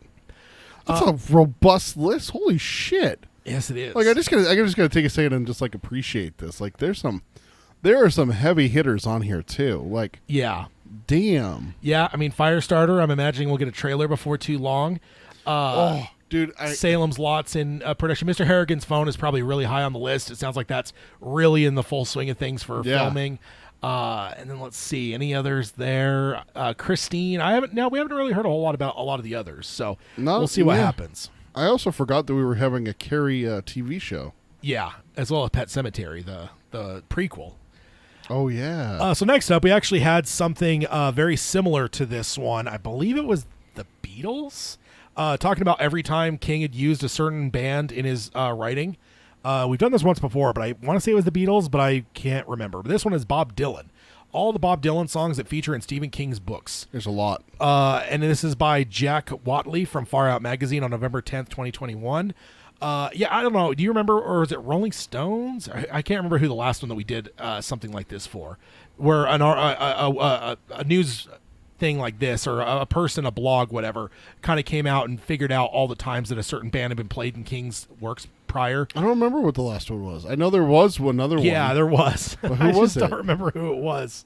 Yeah, I was thinking maybe the Beatles, but yeah, I think it actually was the Beatles. I'm kind of. It was the Beatles, wasn't it? Yeah, I think it was. Yeah. So starting off here, it says few artists have impacted popular culture as much as writer Stephen King and the freewheeling troubadour Bob Dylan. Together, they have peddled countless tomes and LPs and brought often complex literary worlds into the wider public hearts and minds. Bob Dylan is certainly one of the most prolific songwriters still active today. The iconic folkie was never one to rest on his laurels and has always been striving to put his best foot forward. Equally, a man who doesn't know the meaning of standing still is Stephen King. One of the most potent and productive novelists of recent years, King has become a forward in horror fiction among many other notable genres. With books like The Shining, Carrie, and Pet Sematary, he carved out a career like no one can ever truly imagine. He is without a doubt one of the most important writers of our generation. An avid Bob Dylan fan, the writer has often named the singer as his all-time favorite, even jumping to the singer's defense when he was awarded the Nobel Prize for Literature. I don't know if you remember that a couple years ago. Bob Dylan won a Nobel Prize, and a lot of people jumped all over and shit on him about it. Like, why would he get a Nobel Prize? For literature? For literature, and King was actually one of the ones that defended him. Some writers have taken offense to the award being sent out to a largely unresponsive rock star, to which King replied in a Rolling Stones article saying, quote, "People complain about his Nobel, either don't understand or just a plain old case of the sour grapes." So, yeah. within the article, King also shared the very first moment he heard Bob Dylan and the profound effect it had on him. Quote, "I must have been 14 the first time I heard Bob Dylan. I was sitting in the back of a car going home from a movie," King said. This is in rural Maine back when AM radio was big. There was a guy on WBZ radio out of Boston, and he had a show called The Night Express and played a lot of different off-the-wall stuff. He played Subterranean Homesick Blues. Hearing it was like being electrified. It was like this pressurized dump of lyrics and images. So that's interesting to hear from King. Because I don't know if there's really many artists that I could really remember the first time I heard them necessarily. Yeah. No, that would be that unless it's like a new artist, like a new band forms. You're like, yeah, I remember the first time that I heard, this band. But yeah, go back and tell me the first time that I heard Kiss. Yeah, Fuck, I don't know. yeah. I mean, probably in a movie. My problem is the most music I like is the shit my parents Yep. exposed me as a kid. So it's like, I would have been in like a car seat as a little kid listening to like Guns N' Roses and Metallica and stuff. So yeah, I think I have a different relationship with music than some do. And then it goes on and says it's not just that song either. Dylan has featured in many moments, and King has had to pick his favorite song, especially when he was invited onto BBC Radio's 4 show, Desert Island Discs, picking Desolation Row, both as part of the 8 songs that he would take with him and the one song he'd risk his life to save. Host Kirsty Young asked, if the waves did crash on the shore and washed away the discs that you had, washing away the discs, and you had to run across the sand and save one of them, which one disc would you save? And King quickly responded, the one disc I would save would be Desolation Row by Bob Dylan. So that's that again sounds like King's a pretty big Bob Dylan fan. I don't know if I was ever really aware of all this before. It says it's clear that Dylan is both the light and the dark of Stephen King's life, so it's fitting that he chose to include references to this singer-songwriter in so many of his books. Below, we've got a full list of Bob Dylan songs mentioned in Stephen King books, as well as a perfect playlist to go with it. Perfect background music for reading the latest Stephen King novel. There you go. And again, I think just like the Beatles, it's actually a lot shorter than I would have expected. But first one is Tombstone Blues is in Carrie. It takes a lot to laugh. It takes a train to cry is in Duma Key and Finders Keepers. Oh. Just Like a Woman is in Carrie. Shelter from the Storm is in The Stand. On the Road Again, The Dead Zone. Subterranean Homesick Blues is in The Long Walk and End of Watch. From a Buick 8 is in Christine. A lot of Christine ones. And Carrie. There was that was big with high school. Bob Dylan high school. Kind of thing as they're driving. And there's in a lot of cars music and in listen to it. Christine. Yeah. Yeah, because when you're driving in the car, you listen to music. So. Yeah. Tangled Up in the Blues is in the Bachman books. Blowing in the Wind is in the Tommyknockers and Rose Madder. John Wesley Harding is in the Dark Half. Highway 61 Revisited is in Rose Madder. Gates of Eden is in Desperation. Visions of Joanna is in the Dark Tower 6, the Song of Susanna. And then Stuck Inside of Mobile with the Memphis Blues again is in the Dark Tower 6, the Song of Susanna. So 2 of them in Song of Susanna there. Bob Dylan's playing isn't that when Jake comes through? Bob Dylan on the radio when he's yelling at the cabbie, "You almost hit my friend." Yeah, it may have been. I think that's Bob Dylan right there. May have been, yeah. I remember Kiss is playing when he gets killed, when Mr. Jake. Yeah. In the early on, like the first time he dies. It finishes the song and then goes into Kiss, and that's when he knows. Yeah. And then there will also be a link I'll have in the show notes that has a Spotify link to all of those songs created in a playlist. So, and hey, if people want to keep making these things, we'll keep reading them because I find this shit fascinating. Can someone make an ultimate Stephen King playlist for all songs? I mean, possibly. Yeah, if I was able to go back and find the one that we shared for the Beatles one, I could easily put them together into one playlist. Exactly. That's not hard. Exactly. Next up, next article here is a good one here. It's adapting Stephen King's Rita Hayworth and The Shawshank Redemption, a history of Frank Darabont's 1994 Antidote to Cynicism. And this is by Eric Eisenberg from Cinema Blend on November 10th, 2021.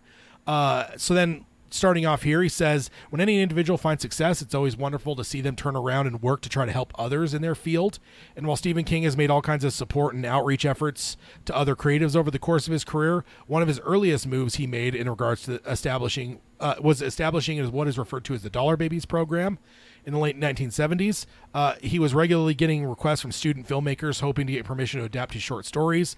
And while his lawyers saw it as a potential legal quagmire, the author created a policy that would select a work to be available for the price of $1 under 3 conditions. 1, that King would retain all rights to the original story. 2, that the resulting movie wouldn't be exhibited commercially without permission.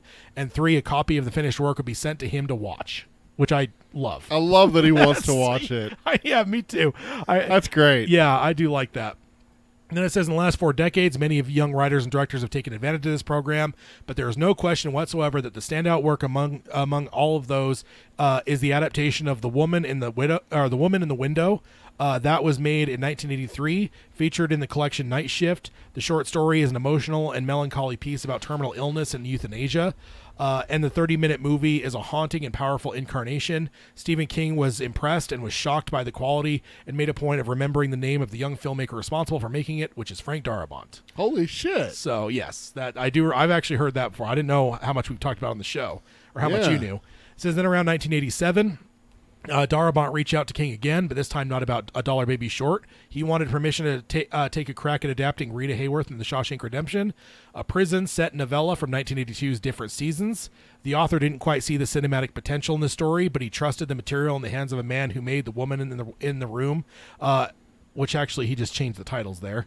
He said A Woman in the Window, which I actually thought was something else, and now he's saying Woman in the Room.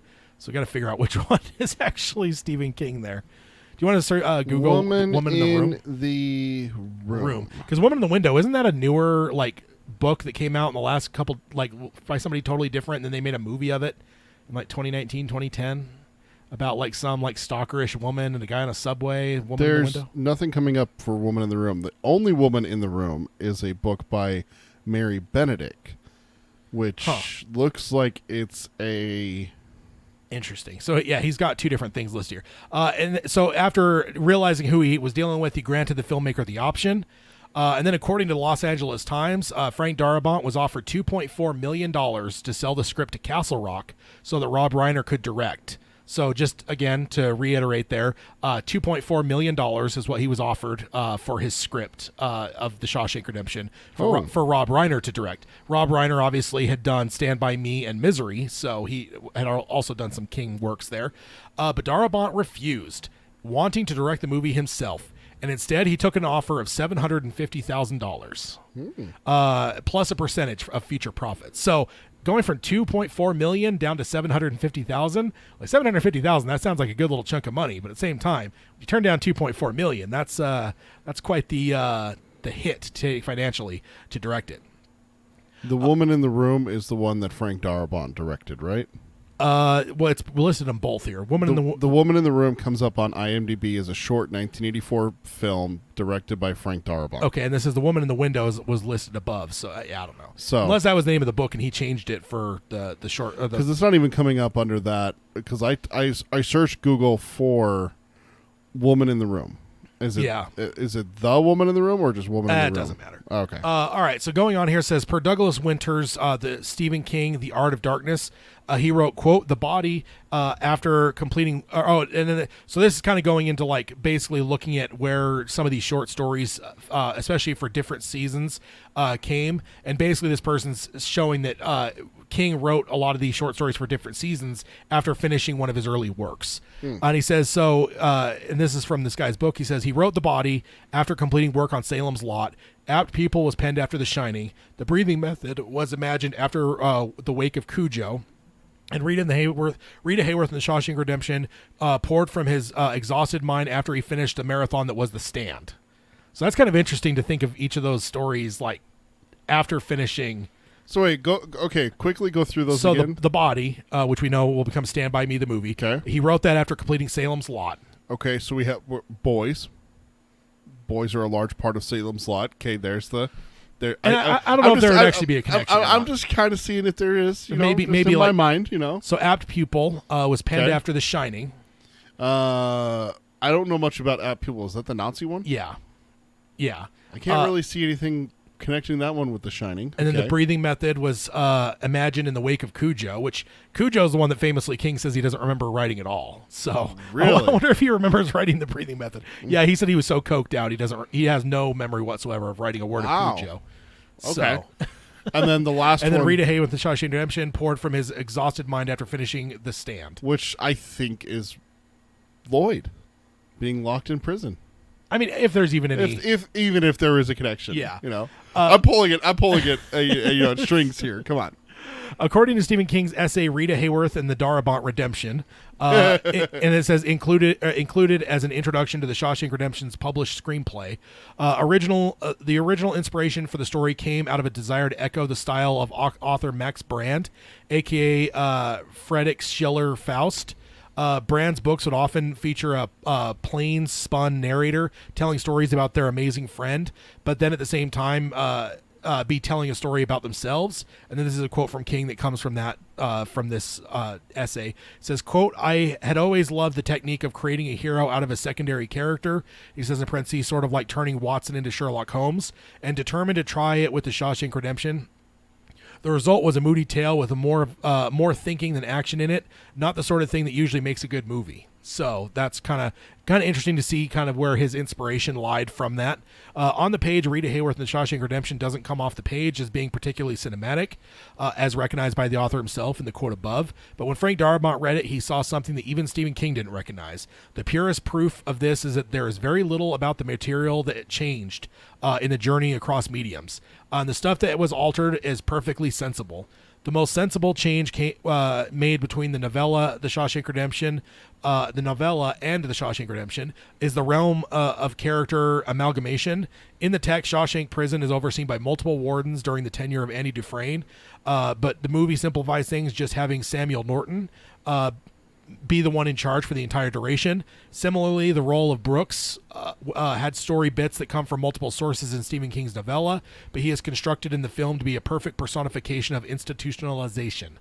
So that's interesting. Another significant modification involved the warden involves the fate of Tommy Williams, the young prisoner who Andy helps get an education and could hold the keys to his freedom. In a surprise twist, the film's version is actually much darker than what Stephen King originally wrote. And when we're talking about Frank Darabont, we should almost expect that. I mean, I know we're in the future here. Right. Which simply sees Tommy transferred out of Shawshank to a minimum security prison. With this change, it was Frank Darabont's intention to really drive home that the extreme villainy of Warden Norton. And in that mission, he is certainly successful. Yes, indeed. I hate that guy. So is Warden, is she your least favorite then, or Hadley, the guard? I think I hate the Warden more. Like I do too, because Hadley is actually kind of chummy. Like once, like once he gets helped out, like, he defends Dufresne. Yeah, he beats up the sisters and stuff. So yeah, like, he keeps them away from Dufresne. Like it's kind of like puts the one guy. Yeah, kind of like a tit for tat. Okay, you scratch my back, I'll scratch your back, kind of guy. And that's Norton. okay. I don't ever feel ever had that. I feel like it was always just using Andy. Norton had that. I'm the master, you're the servant kind of guy, and the real prick about it too. Yeah. Where it's like, no, I'm better than you. You're doing my work, you little bitch, and you know, that kind of frame of mind. So even like when he like puts the record on, he's like, "Oh, you're fucking dead." Yeah. You know, that kind of attitude. Yeah. I mean, obviously Hatterley would keep Dufresne in line, but he's not going to go out of his way to embarrass him or anything like that. No, not, early on, yes. Well, that's his job, yeah, though. You know, yeah. that's the thing is like back then in prison, you know, it's. You give an inch, you're going to get fucking shanked. You know, that kind of thing is the idea behind being a hard ass guard. Yeah. But when you're the warden, you could be like the fatherly figure or the principal without being a dick. Yeah. But he had to be a dick, Yeah. even though Dufresne was helping him commit, what was it, embezzlement, forgery, whatever. Yeah. Well, fucking all those different crimes where Yeah. he's so embarrassed by it, he ends up committing suicide. Yeah. Fucking pansy. One of the very few straight-up additions made by Frank Darabont to the story is a sequence where Andy locks himself in the warden's office and plays Mozart's The Marriage of Figaro over the PA system. So you just mentioned that, as a matter of fact. The filmmaker was inspired to include the moment because he was listening to the music as he was writing the screenplay. Though it's a scene that Stephen King isn't particularly enamored with. As he writes that he, quote, never liked it in the essay about the film and Stephen King Goes to the Movies. So that's actually interesting. You know, as we know, King is very truthful and doesn't really hold back. I'd never heard that before, and that's in a weird scene. I don't think I've ever heard him talk badly about anything in Shawshank. Yeah, I mean, in general, though, he's pretty truthful. So, yeah, it's very interesting. Well, I know he gives his honest opinion about things. Yeah. I've heard what he said about The Shining. Yeah. I mean, that's the most famous one about King, you know. Yeah. But he's talked about other works, but I don't think I've ever heard him shit on the Under the Dome. Oh, absolutely, yeah. But that's an interesting scene, too. Like, I wonder what King didn't like about that. That's a very weird, because that's not even like it's not like it did anything to take away from it. It's a pretty beautiful scene. I don't know. That's that one perplexes me a bit. And then it says perhaps the most famous difference between the Stephen King story and the Shawshank Redemption is the ending. Red, who should be noted as a white guy with red hair in the source material, which of course goes along with the whole "I'm Irish" line in the movie, never actually reunites with Andy in Zihuatanejo, Mexico. He simply rides the bus to El Paso with the hopes in his heart that he will see his friend again. Frank Darabont originally planned to have that be the ending of the film as well, but Castle Rock insisted that he would at very least shoot the scene with the characters reuniting. It was left to be with the writer-director's choice whether or not to keep the cut moment on the beach, and he chose the former. So yes, of course, and I think that's interesting. So it says that Frank chose to keep it. Yeah, I mean, ultimately the studio forced him to film it, though. Okay, because that's the one that I heard where I think I mentioned this, where it was a couple episodes ago, where it's one of the only ones that I know about where the studio stepped in and made a change for the better. I think we talked about that, didn't we? Yeah. I thought that was with studio notes. Sometimes they're actually good, and that's always my ultimate example of a good note. Was, can you imagine if that just ended with the bus driving away? Yeah. Like, how much worse would the Shawshank be? I mean, I don't think it would take away from its classic nature, but I do certainly think there's a polish to that the movie has, and just a closure. That's the cherry on top, and I think that the movie would have been lesser without it. And then it says the last change I'll note is the secretly established identity that Andy takes on following his prison escape. In the novella, Andy winds up going by Peter Stevens, but it was nixed by the production due to a concern that the possibility of being sued by an actual person with that name. Oh, shit. Frank Darabont fixed it to Randall Stevens instead, with Randall being the direct reference to the villainous Randall Flagg from The Stand, Eyes of the Dragon, and the Dark Tower novels. Villainous Randall Flagg. And I don't know about the villainous Randall Flagg. I don't think that's really true to say villainous, but villainous. To see now that the great Shawshank Redemption has Randall Flagg involved. The villainous Randall Flagg. That is that makes the movie better for me. I think that moves it up a notch now. The fact that Mr. Darabont, which what I don't get though is how is Randall Stevens any safer than Peter Stevens?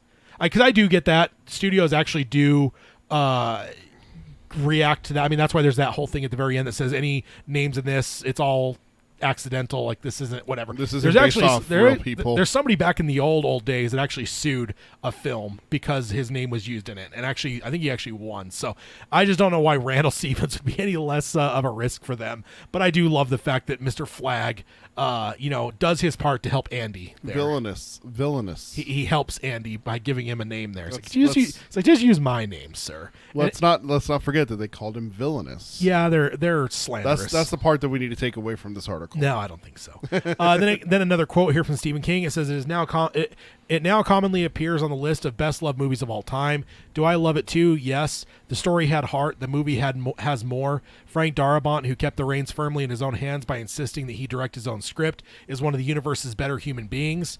That goodness shines through here.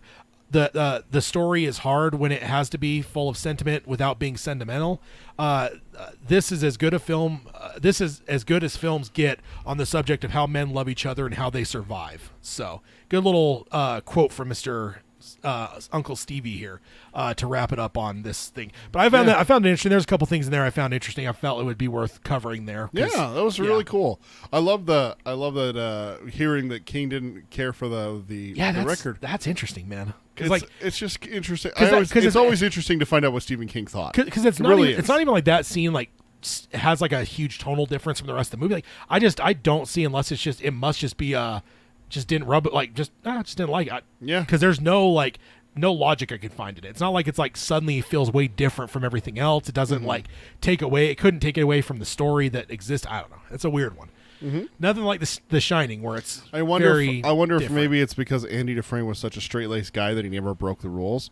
So that one that he broke the rules, and therefore that's what because he got solitary based off of those actions. So I wonder if that could be what King's talking about, is that he never broke the rules. He never stepped a toe out of the line or anything. That's one of my favorite lines in the movie, though. It's like, it took me going to prison to become a crook. Yeah. That's a good one. It's a good one. Okay, so next up, jumping over to odds and ends. So this first one's really cool. Cy King's not latest book, but one of his more recent books, Later, has been translated to Persian and is being sold in Iran. Wow. So there's a cover for the Later in Persian. So I think that's really cool. I mean, I know that King stuff is translated worldwide and stuff, but there's just, I don't know, there's just kind of cool to see them sometimes. We've even had listeners here that have shared their Dark Tower novels from different countries, and I always love seeing those kind of things. Yeah, because they have different art too sometimes. Yeah, different art, different like things. This is a different cover for Later than what we... Yeah. Sorry, I'm pointing. I realize we have the visual now. There's a TV screen behind us that is where I used to look for... Behind you, yes. Behind me, to Tad's right, where I used to look for visuals before I got my laptop up and running and everything for the show. So that's where... Ted also uses that as kind of like so that's what they're seeing. Kind of thing. Yeah. So I think it's really cool. The other thing I'm going to mention, just because Dark Tower copies came to mind, is I will mention I may or may not have had reason to look at Amazon recently, and I will throw it out there that anyone in the U.S. at least, I don't know about worldwide, the Dark Tower collection is like $75 right now, which is like half what it normally is listed at. So is that the ones that look with the matching covers, all 8 books? Oh, really? In the box thing, $75, man. That's like $9 a book or something like that. So which is not bad. That is not bad at all for paperback. I mean, I haven't bought paperbacks in a while, but I used to pay like $12-13 for a paperback. $73.99. Ooh, for the paperbacks. that's for all 8, not just all 8. Yeah, that's right. You did say that. So next up, I have an update here that the Dark Tower copyright lawsuit with the Rook people. What the fuck? This is still going? It is finally 100% dead. Oh, thank God. In July, Bill Dubay, after the 11th Circuit basically told him he was wrong, he then in July petitioned the U.S. Supreme Court to revive his suit. Again, after the 11th Circuit Court decision cleared Stephen King of any copyright infringement against the Rook. The court declined to hear the case, which marks the end of the line for Bill Dubay and his nonsense. As is customary, though, the United States Supreme Court justices did not explain their reasoning. Because when they don't take a case, they just don't take it. In Yeah, fact, so in fact, I think the 11th Circuit may have actually. I can't remember. I think they refused to hear it, and they basically pointed out all the reasons from the previous case as to why Yeah. they're turning it down. Because they'll generally explain it, but when it moves up to the Supreme Court, when they do or don't take a case, they usually don't give you an explainer as to why they are or are not taking a case. And that's so it's not that they refuse to take it. It's these are the options for the cases for the Supreme Court, and then they take ones from there. No, they'll refuse. They'll say refuse it on an individual case basis. Yeah, right? and yeah, it just turns into a thing where they're just like, yeah, do we want to hear this case or no? And then they either do, and then it gets added to their docket, or they don't. And in this case, then the little article comes out saying that it is not going forward. So that is Thank the end. That is God. the end of it. It is dead. The one thing I will point out, I have it in the odds and ends here because there really isn't a whole lot. There's one article from one website, but you actually have to have like a professional email thing to set up an account with them. And so like I can't get a good link to it or anything. So there's no real links to this, but just know that the U.S. Supreme Court told them no, and so therefore that should be the end of this case, 100%. Which we've been covering this for years. Because it first popped up around the time of the movie, 2017. So yeah, this has been going for a long time now. Here in the end of 2021, it is finally dead. So next up, we have Uncle Stevie Recommends. And I forgot to put something on my screen here, so I have to read it from the actual screen. It says, I got an advanced look at Last Night in Soho and plan to see it again when it opens Friday. I hardly ever rewatch. There's just so many good things out there, but this one is special. Time travel with a twist. And I will say I actually just recently saw it, and I will say I highly recommend it.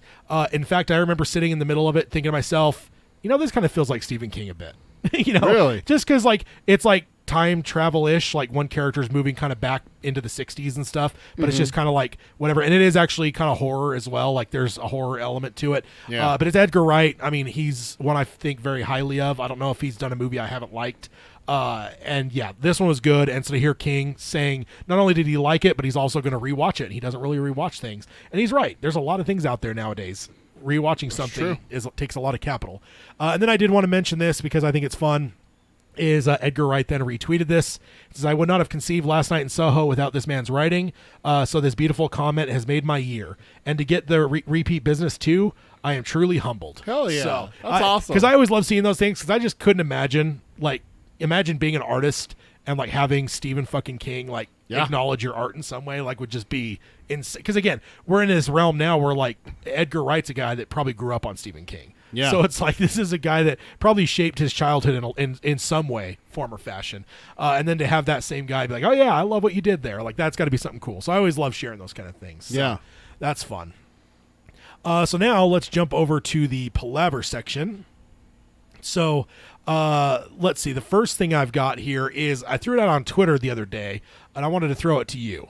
Okay. Don't have any time to prep. It's just like threw it out there. This is knee-jerk reaction here. Yeah. So I haven't heard this. So what I posted, I says, I had some preambles and stuff on Twitter, but I'm just going to cut straight to the question here. Okay. What are your top 3 Susanna Odetta Holmes Dean moments in the Dark Tower series?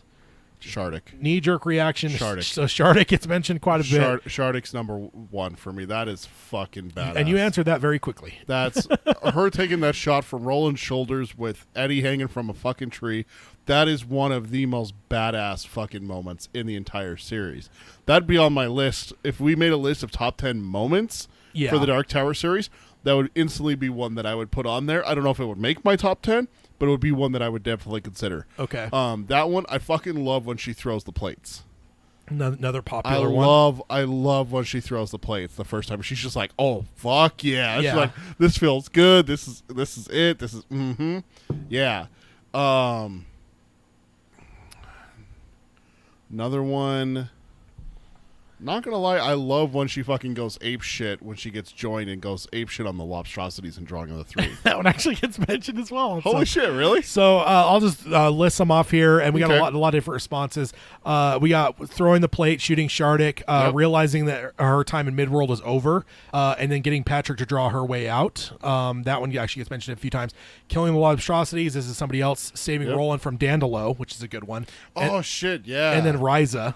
So Ryza is getting mentioned. Next person, saving Eddie from the Lobstrosities, saving Roland from Dandelo, running from the eye-covered motherfucker through the tunnels under Fedek. Yeah. The next person, Ryza Dandelo grabbing Eben Took's thumb in Caliburn Sturgis. Oh, hell That's yeah. a great moment. That is. Where he calls her, what does he call her? A darky, I think is what he Something, calls it. She's like, hey, listen here, motherfucker. Yeah. Yeah. Next person, Ryza, Shardik, and Lobstrosities. Another person, hard to choose, but here are some. Becoming Susanna, mastering the Oriza plates, and leaving the quartet. And then it says, in parentheses, heartbreaking but understandable. And then that person has another tweet. It says, I love the creeping dread of the whole Mia storyline.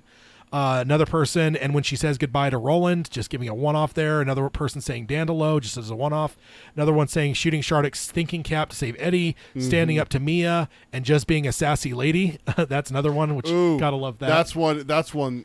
When she finds out that Mia actually did betray her, and is gonna kill Eddie and Roland in Maine. Yeah. When they're coming through, and she loses her fucking shit. Yeah. That one is like, she's like, oh, you bitch. Like, Yeah. you're fucking dead to me now. Yeah.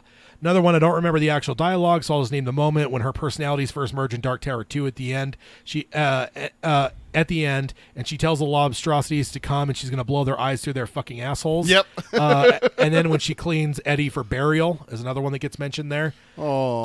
And then another one when she tells Overhoser to shut up, when she calls Jake a sass box, and I will kill with my heart, motherfucker. So that's a good one. Yeah. And then another person mentioning I kill with my heart, motherfucker. So yes, those are some of the mixture of responses we got. That's I just awesome. wanted to throw it out there because I just feel like That's a good one. because I was thinking to myself, Susanna, I think, kind of gets the shaft a tiny bit. She does. Because like I feel like if you were to ask just an average fan, name me kind of the superpowers of each member, like I bet you Susanna's is the one that gets either forgotten or missed the most.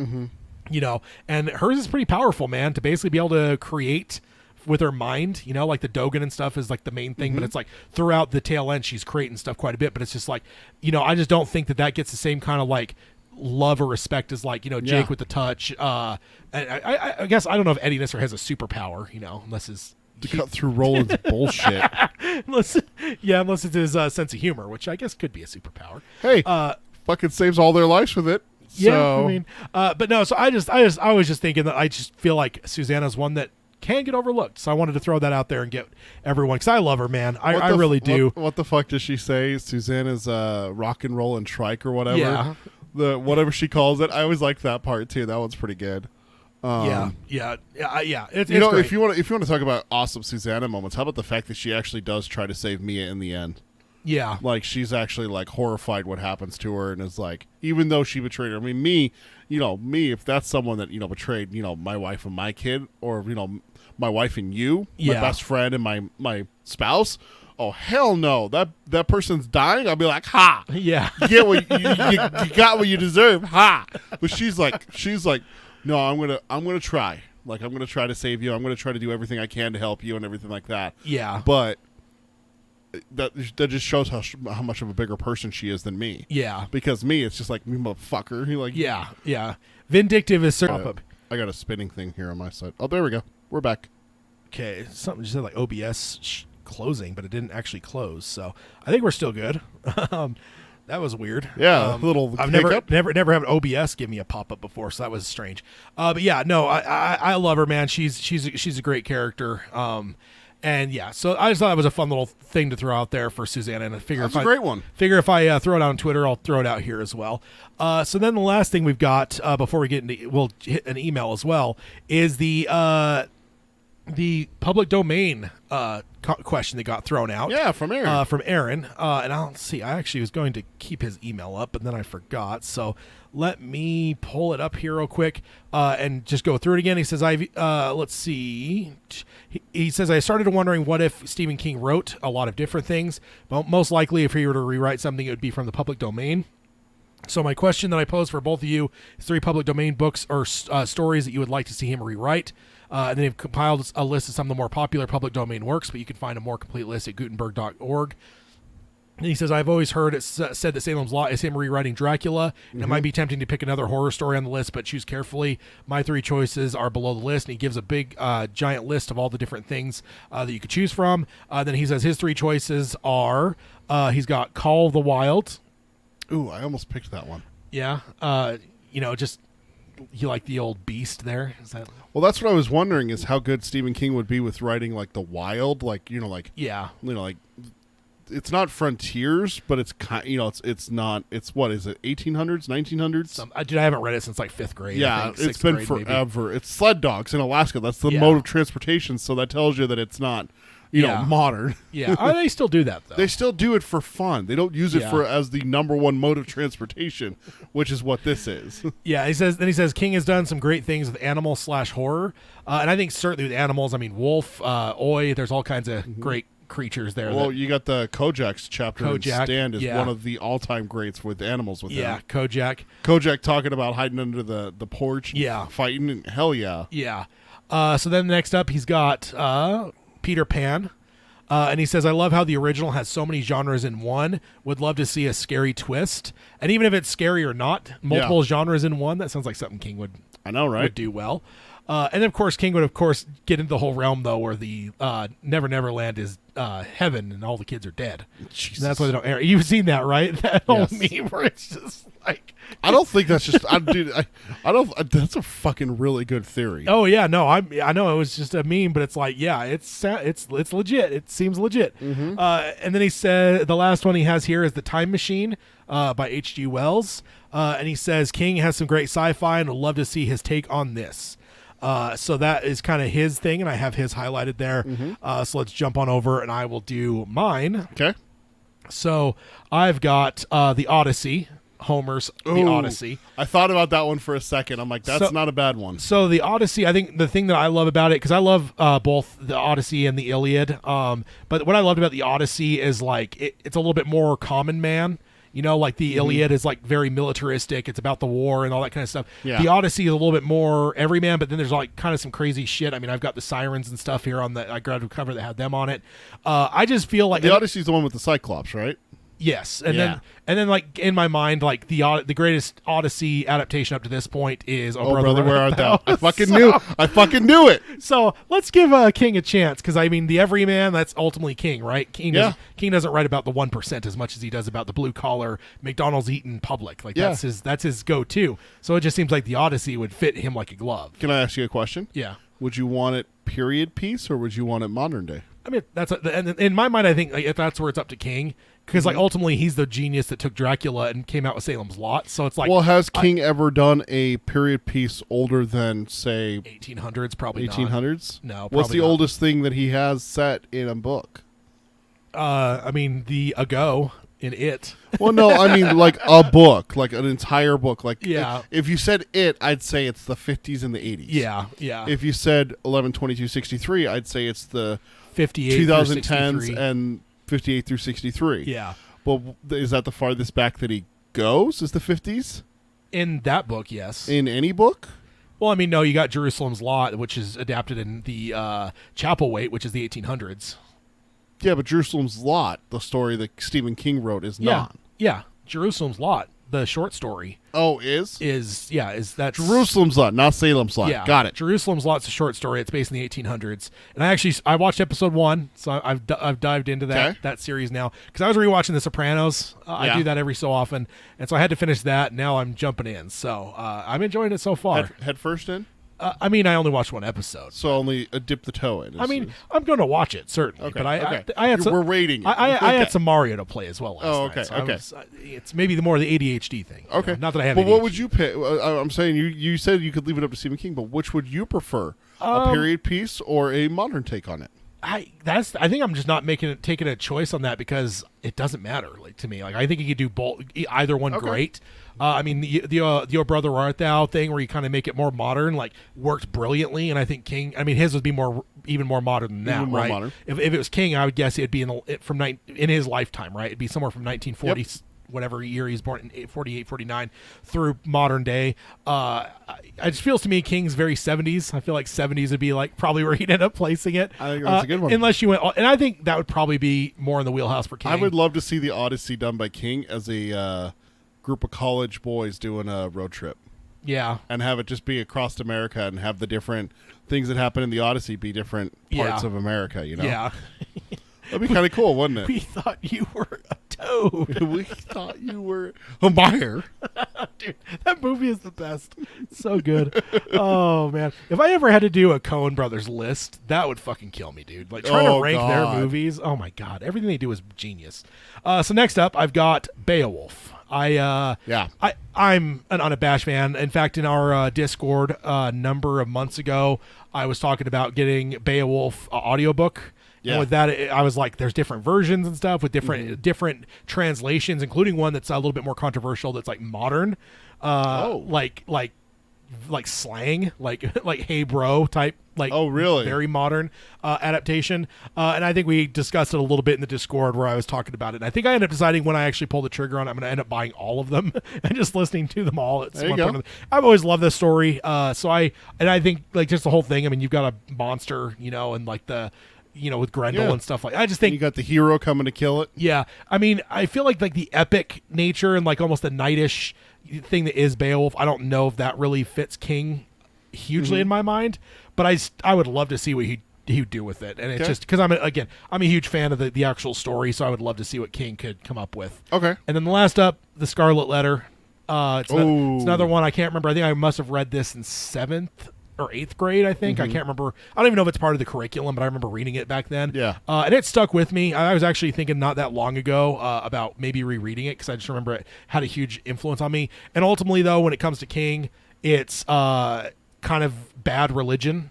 Yeah. Like, which is a good thing for him to write about because he's really good at it. Yeah, it's like the priest that's like kind of laying down the law against this lady and giving her the thing for being an adulteress, but he's the one that fucked her and got her pregnant. Like that's just so the ultimate of hypocrisy and just the evil of like what religion could be. I just like. What's funny is I've never read The Scarlet Letter. Oh really? Oh man, yeah. It's a really good one, dude. There's very little I remember from that period of school because I wasn't really. Yeah. I mean, 7th grade, I spent more time out of class than in class even. So if it were 7th grade, maybe it was 8th grade, but I remember reading it, and it still stuck with me. It's good. So I would love to see it. I just think King, it fit. In my mind, this one's more of like, I'm a huge fan of it, but also it just felt like perfect for King. Okay. Not that it's horror, but just that like kind of the misuse of religion. It just feels like King's done that repeatedly, and he's always done it well, whether it's Carrie's mom or whether it's Sylvia Pittston. Yeah, Mrs. Carmody. Mrs. Carmody, yeah. You don't leave the worst one off the list, motherfucker. Well, even get into the religious side of The Stand. Yeah, you got technically two religions there when you look at it. Yeah, and I will mention too, we talked about it during the Stand coverage, is that Mother Abigail might be one of King's few true religious people that's actually good. A lot of them, almost all of them are bad. Most religious people in King's Thing are not good people. They're not. Father Callahan and Mother Abigail are the two. And even Father Callahan's failed. He's got his flaws. Absolutely. And he says that, right? He would say, I failed. I lost my faith type thing. Like, but Mother Abigail is like that one that really reflects her beliefs in a true way. So that's quite an achievement to be a King creation to do that. I think it shows like he allows the goodness to be in her, which is not something he does very often. So that's pretty great. So next up, we'll jump over to you. Mine. So I want to start off before you do my first one. One of the ones that's an honorable mention. I'd fucking love to see Alice in Wonderland. Okay. That one, the reason behind it because of all the drugs he's taken. Well, he knows what it's like to take drugs, but also I think that he writes strong female characters as leads very well. Especially, I just read, I talked about it last year, I read The Girl Who Loves Tom Gordon. Yeah. Not to mention Charlie's a favorite of yours. Oh, Charlie is a huge favorite of mine.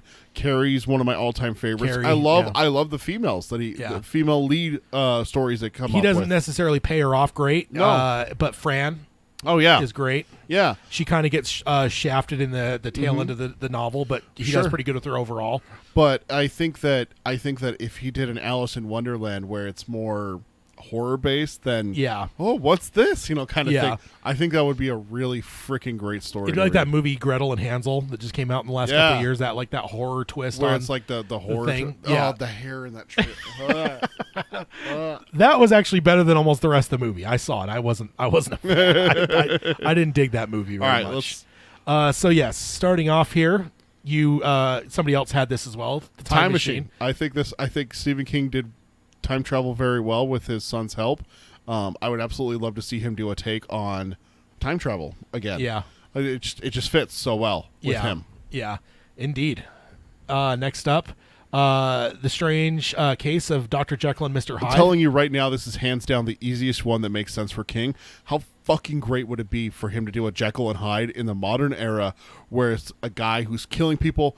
Am I killing people? Am I not? You know, dude, Yeah. the horror in that aspect would be so fucking great, especially, and I already said this with the Alice in Wonderland thing, if he told it from a female's perspective who knows Dr. Jekyll. Yeah. You know?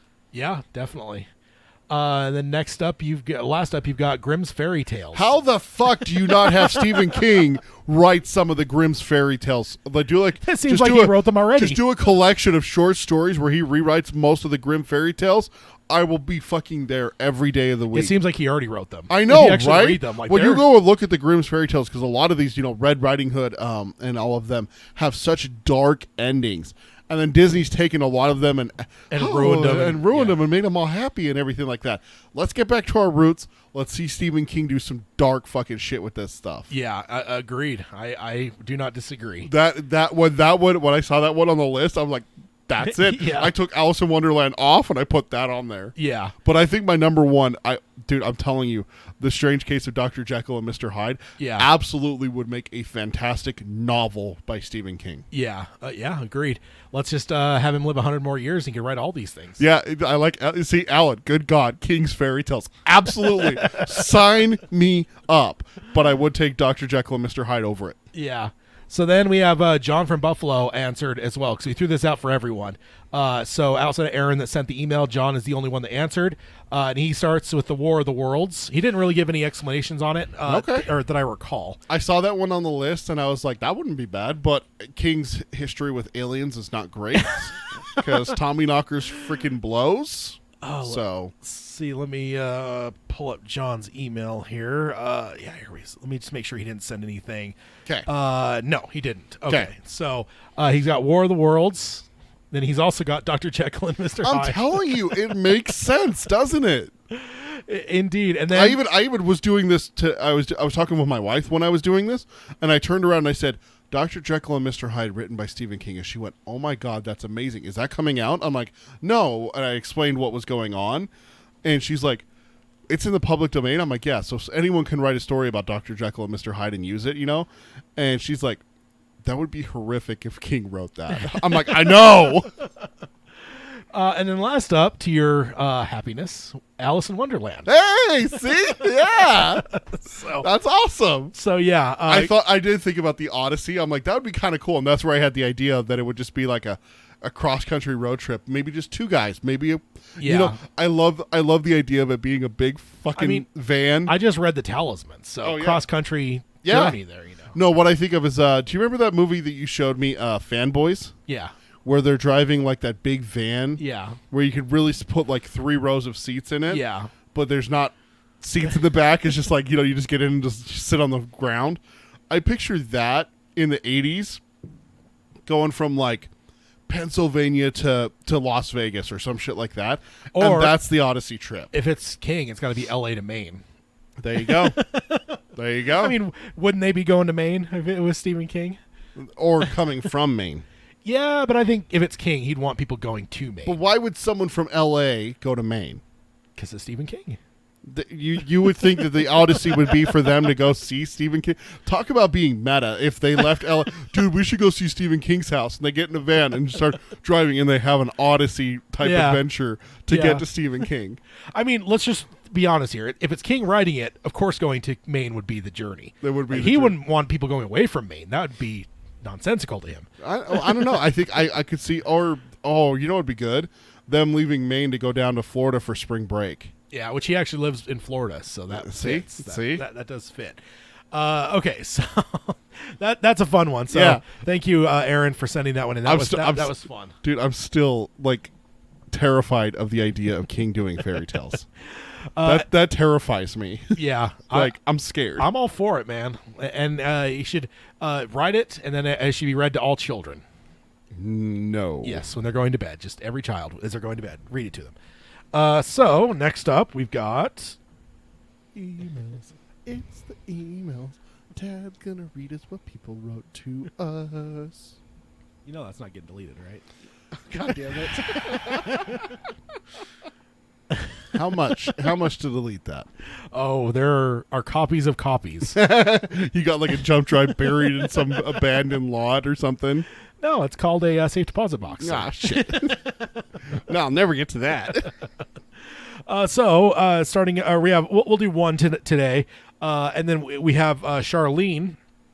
So she's a new listener, and she answers our questions here. So, this is the new yes. Yes. So she starts off and says, "Greeting, oh Hypobarian wanderer." Hi, I love it, Charlene. That's a good one. I like that. I don't know if we've heard that before. It's been long ago enough that I've forgotten. I haven't searched my inbox or anything to see, but that is certainly unique. So definitely appreciated. She says, "I searched online for others who love what I love, namely the Dark Tower series and King in general, and I found you. So glad I did, because filling out your newcomers questions has been the most fun I've had writing email in a long time." And then Hell yeah. Then gives us a smiley emoji. And no, she has to learn no emoji. the thing is that's probably being lost now. If there's newer listeners, they probably have no idea why. Fuck the emoji movie. Push back the Dark Tower movie. There. Now we're on the same page. And then she says, "So awesome. Thank you." And she said, "I'd love to get in on the conversation, because I love talking about these books, especially with others who love them too. Please let me know how to do that. Looking forward to hearing back." And so I will email her back to kind of let her know that we read this on the show, and and that just hopefully she hears it. Listening and stuff. I mean, I assume she found the show. I guess now that I'm reading this, maybe she just found the website. I don't know. Maybe. So come join us on youtube.com/darktowerpalaver if you are listening. And then I guess that's true. She could just be listening to the podcast the live stream, yeah. But if you want to come join the show while we're live, like Alan is right now, we had Zach earlier and a bunch of other people, come chat with us. Yeah, Mark's here. Yeah. So then the first question, how did you come to read the Dark Tower series? She says, "I was 18 years old, upgrading English 30, and it says grade 12 English.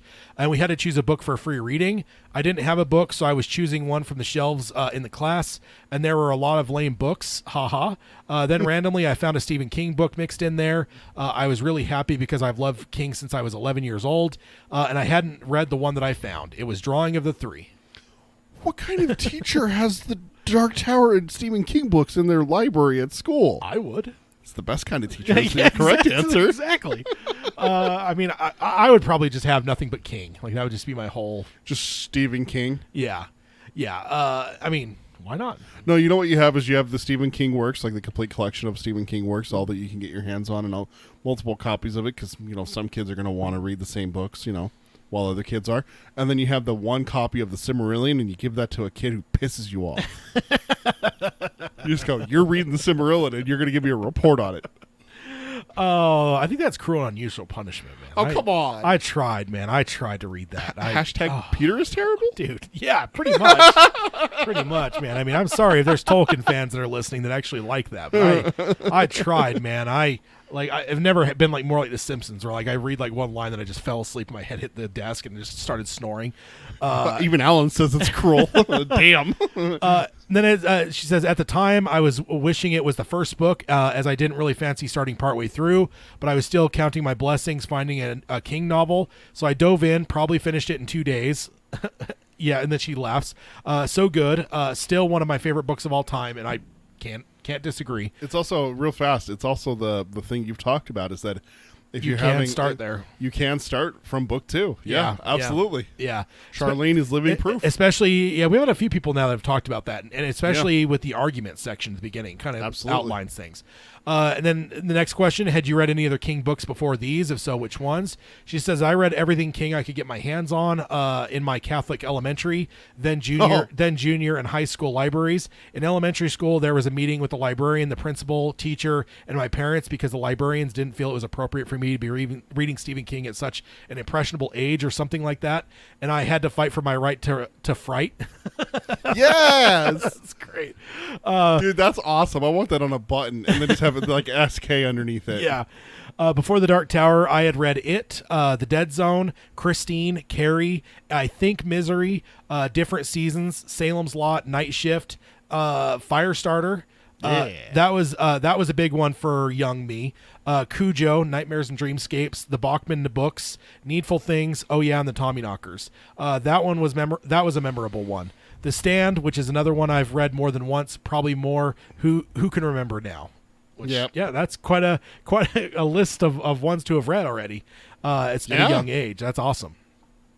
And then she says, our next question is what King have you read since finishing the Journey to the Tower? And she says lots. I've read the ones in the Dolores Claiborne era, Insomnia, The Talisman and Black House, Mr. Mercedes, Buick 8, Revival, Hearts in Atlantis, Eyes of the Dragon, The Cell, Under the Dome, Doom McKee, Lizzie Story, 11/22/63, re-mentions Insomnia.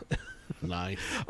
So many, but not all. I have a large collection of novels by Stephen King, but I don't have them all. I started collecting them as a teenager. Then my kids used to get me new Stephen King each year for my birthday. I still buy them when I see them, especially the ones, old ones or hardcovers. That's nice. Awesome. And then Alan in the chat said, make them read The Complete Concordance by Robin Firth. The fact that it exists is amazing. Oh, yeah. I mean, that's not a punishment. Although, yes, reading a concordance is tough because it's really more of a reference material than a reading thing. And or the Dark Tower Companion by Bev Fitz. I mean, those would all be in my library as well, certainly. Yeah, those are for good kids. Yeah. Silmarillion's for bad kids. It's like reading a dictionary. Oh, man. I think I read the dictionary more enjoyably than the Silmarillion. And then the next question, did you have to wait for the books to publish over the years, or did you come to the series post-2004? I had to wait. I remember waiting for Wizard and Glass forever. Oh, no. Yes, that's a brutal one. What is that one, 7 years? I think it's, I think so. Let's see. Drawing of the 3, 1987. The Wastelands, 1991. And then 1997. So, yeah, 6 years. Yeah, that's a brutal wait, man. Which of the books is your favorite and why? The first 3. I can't really pick one because 1 is really an intro, 2 is amazing, and 3 is so much of a continuation of 2. I love 1 because it hooks me every time and gives you a real taste for the essential Roland. I love 2 because it makes the first book and Roland real in some way. And the trip down the beach is such an adventure as well as the introduction to Eddie and Susanna. I love the way she put that. Makes Roland real. Yeah. That really sticks with me. That's good. I like that. Yeah, indeed. And then I love 3 because the adventure continues. There's so much growth in the characters and Jake. He's finally a full member of the story. 1 through 3 is really part 1 as far as I'm concerned. And then a smiley emoji, which that's actually an interesting way to look at it. That is 1 through 3 interesting. is really kind of the first movie. Like, not that it's actually a movie, but like, that's the first one. And then from there you kind of like 4 is your intermission. 4 is like that middle part, and then 5 and 6 are the next one, and then 7 is its own because that's.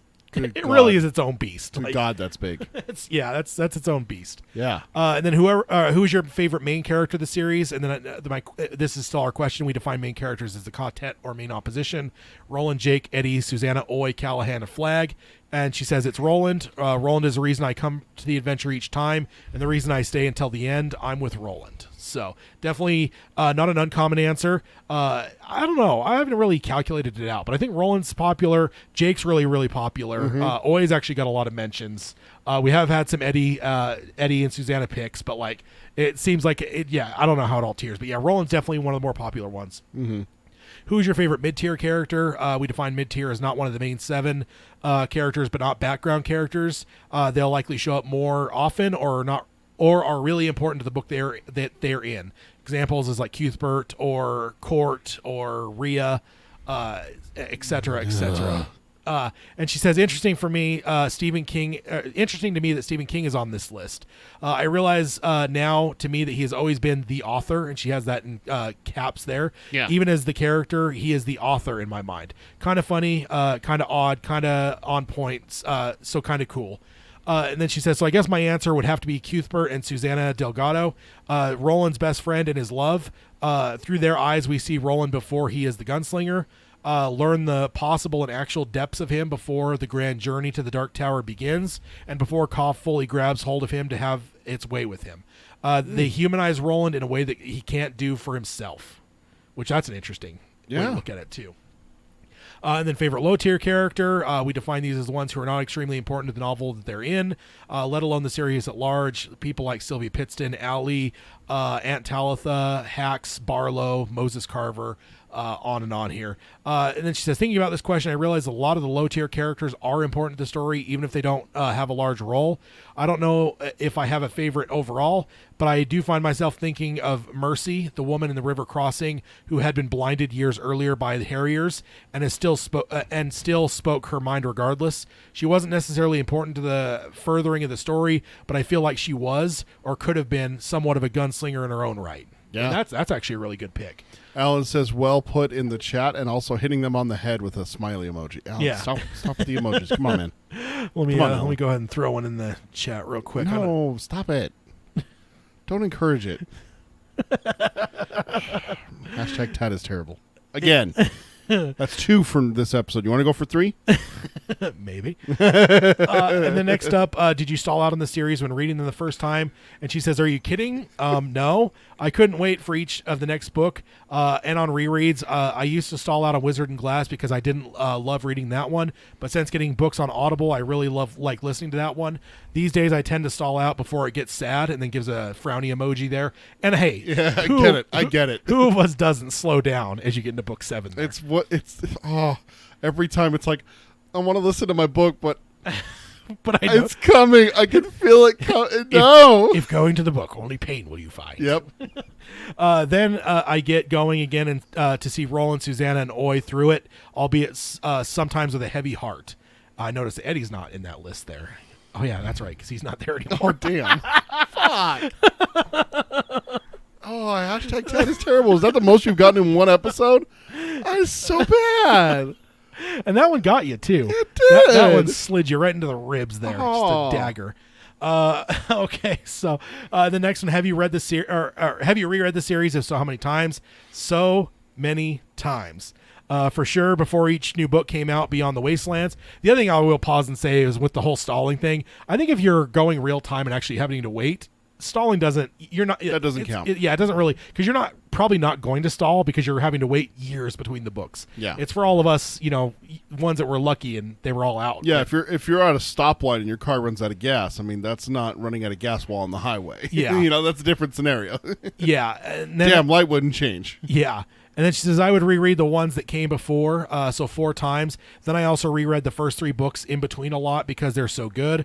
Plus, at a minimum, 3 to 4 full sets of rereads over the years. And then there's Audible. Well, that makes for a lot of re-listening because you can do it while cooking, driving, walking, knitting, etc. Yep. Doing laundry like I did yesterday. And then a nice toothy grin emoji there. Wonderful thing. I have listened to the series probably 5 times, so basically anytime I'm up for the adventure with my old pal Roland, off I go. And then she says in parentheses, currently Turnpike and Wizard and Glass, so just ahead of your book clubs, it turns out. Oh, yeah. So, yeah, that's indeed. And then next up, most emotional the series made you while reading it. Could be sadness, excitement, joy, or anything in between. She says, I guess it's curiosity, really. I love to think about and analyze the implications of the end, which then you will find a good place here in this podcast, because I don't know how many times we've talked about the ending and different like aspects of it over the years. Yeah. I know we have one episode that's titled The End, but my God, it we comes probably up so many times. we've gone through it a lot because it's worth the thought. Yeah. The end. I mean, mind-boggling and perspective-altering, and I really enjoyed getting deeper into the mysteries with each reread and listen because I know the end. Plus hope and camaraderie, I guess. The white, the turtle, if it still lives, Ka and Ka-Tet. So good answers. Next up, what do you think of the movie? Do not be ashamed to give your honest opinion. We have people on all sides. She says, oh, don't worry. I'm not afraid to give my honest opinion. Just wish I had a raspberry giving face emoji. I'm not shaking my head at your opinion of the movie. I'm shaking my head on your use of emojis. And I commend your use of emojis. I think it's wonderful. She says it was pitiful. It was not the Dark Tower at all, nor was it the character Roland Deschain. Take the simple fact that the movie's Roland's main goal was the Man in Black and not the Dark Tower. Pretty much a complete miss of the whole point of the series, as well as the main character's whole development, motivation. I don't know what that crap was, but it wasn't the Dark Tower, and that's for sure. Next up, do you have any cool stories about reading the series? She says, I remember as a teenager hearing some other kids I knew talking about Ka, and I was so curious and wanted to know more. I was reading King then, but I hadn't come across the Dark Tower yet. I had no idea that they were even referencing King's work. As a girl, I was left out of their conversation and out of Ka Tet too, I suppose. Too bad. And that's a bummer. That's why it's like... I hate hearing stories like that. Yeah. And it happens not just with Stephen King stuff. It happens with a lot of pop culture nowadays. Yeah. Going back and hearing about people who were, not allowed to talk about Star Wars or Star Trek, or they weren't included with it. Yeah. Because it's not something that girls like. And I freaking hate hearing those stories. I had a conversation with my daughter just the other day that, hey, if you like something, you like something. Like, don't let kids tell you that you can't like. It was Minecraft. Someone in her class was telling her that she can't play video games because she's a girl. I'm like, oh hell no. Yeah, that's a big one. Actually. Oh hell no. Yeah, gaming is a bad area for girls, unfortunately. It is. Just with the culture, not that gaming itself is whatever. It's just the culture that surrounds it is. Yeah, it's bad. The last up, if you were recommending the series to someone who didn't have a first clue about them, how would you explain the series as briefly as possible? An elevator pitch, some might call it. She says, I don't pitch the books to anyone anymore. I used to, but the books, the stories, and characters mean a lot to me, and it really annoys me when someone doesn't enjoy the books or Stephen King's writing style. Deal breaker. So I guess the best is when someone comes to it on their own somehow. Which I can see that, definitely. That's not yeah. That's interesting. And then she said, well, that's it. Thanks for asking. No one has ever invited this much conversation about the Dark Tower from me before. Love to hear back from you. Signed, Charlene. And yeah, I will email her just so that she's clear that, like the conversation is here on the podcast. Yeah. But that's certainly the answer is this podcast. And especially going into 2022, man, I definitely, we have some fun things to dive into and tackle as we move into the new year. We're not necessarily there yet. Of course, we have, I guess this is the last normal roundtable of the year. Yeah. Then we got the book club. Then we got the book club, December 4th, and then the roundtable 114. But that is the year-end bash. So those are always kind of different than the rest of our shows. So yeah, I didn't realize that till just now. But yeah, I guess this is the last normal roundtable until 2022. Yeah. So looking forward to what the new year is going to bring, though. Definitely excited. So thank you, Charlene, for emailing in. Glad to have you part as our extended quartet.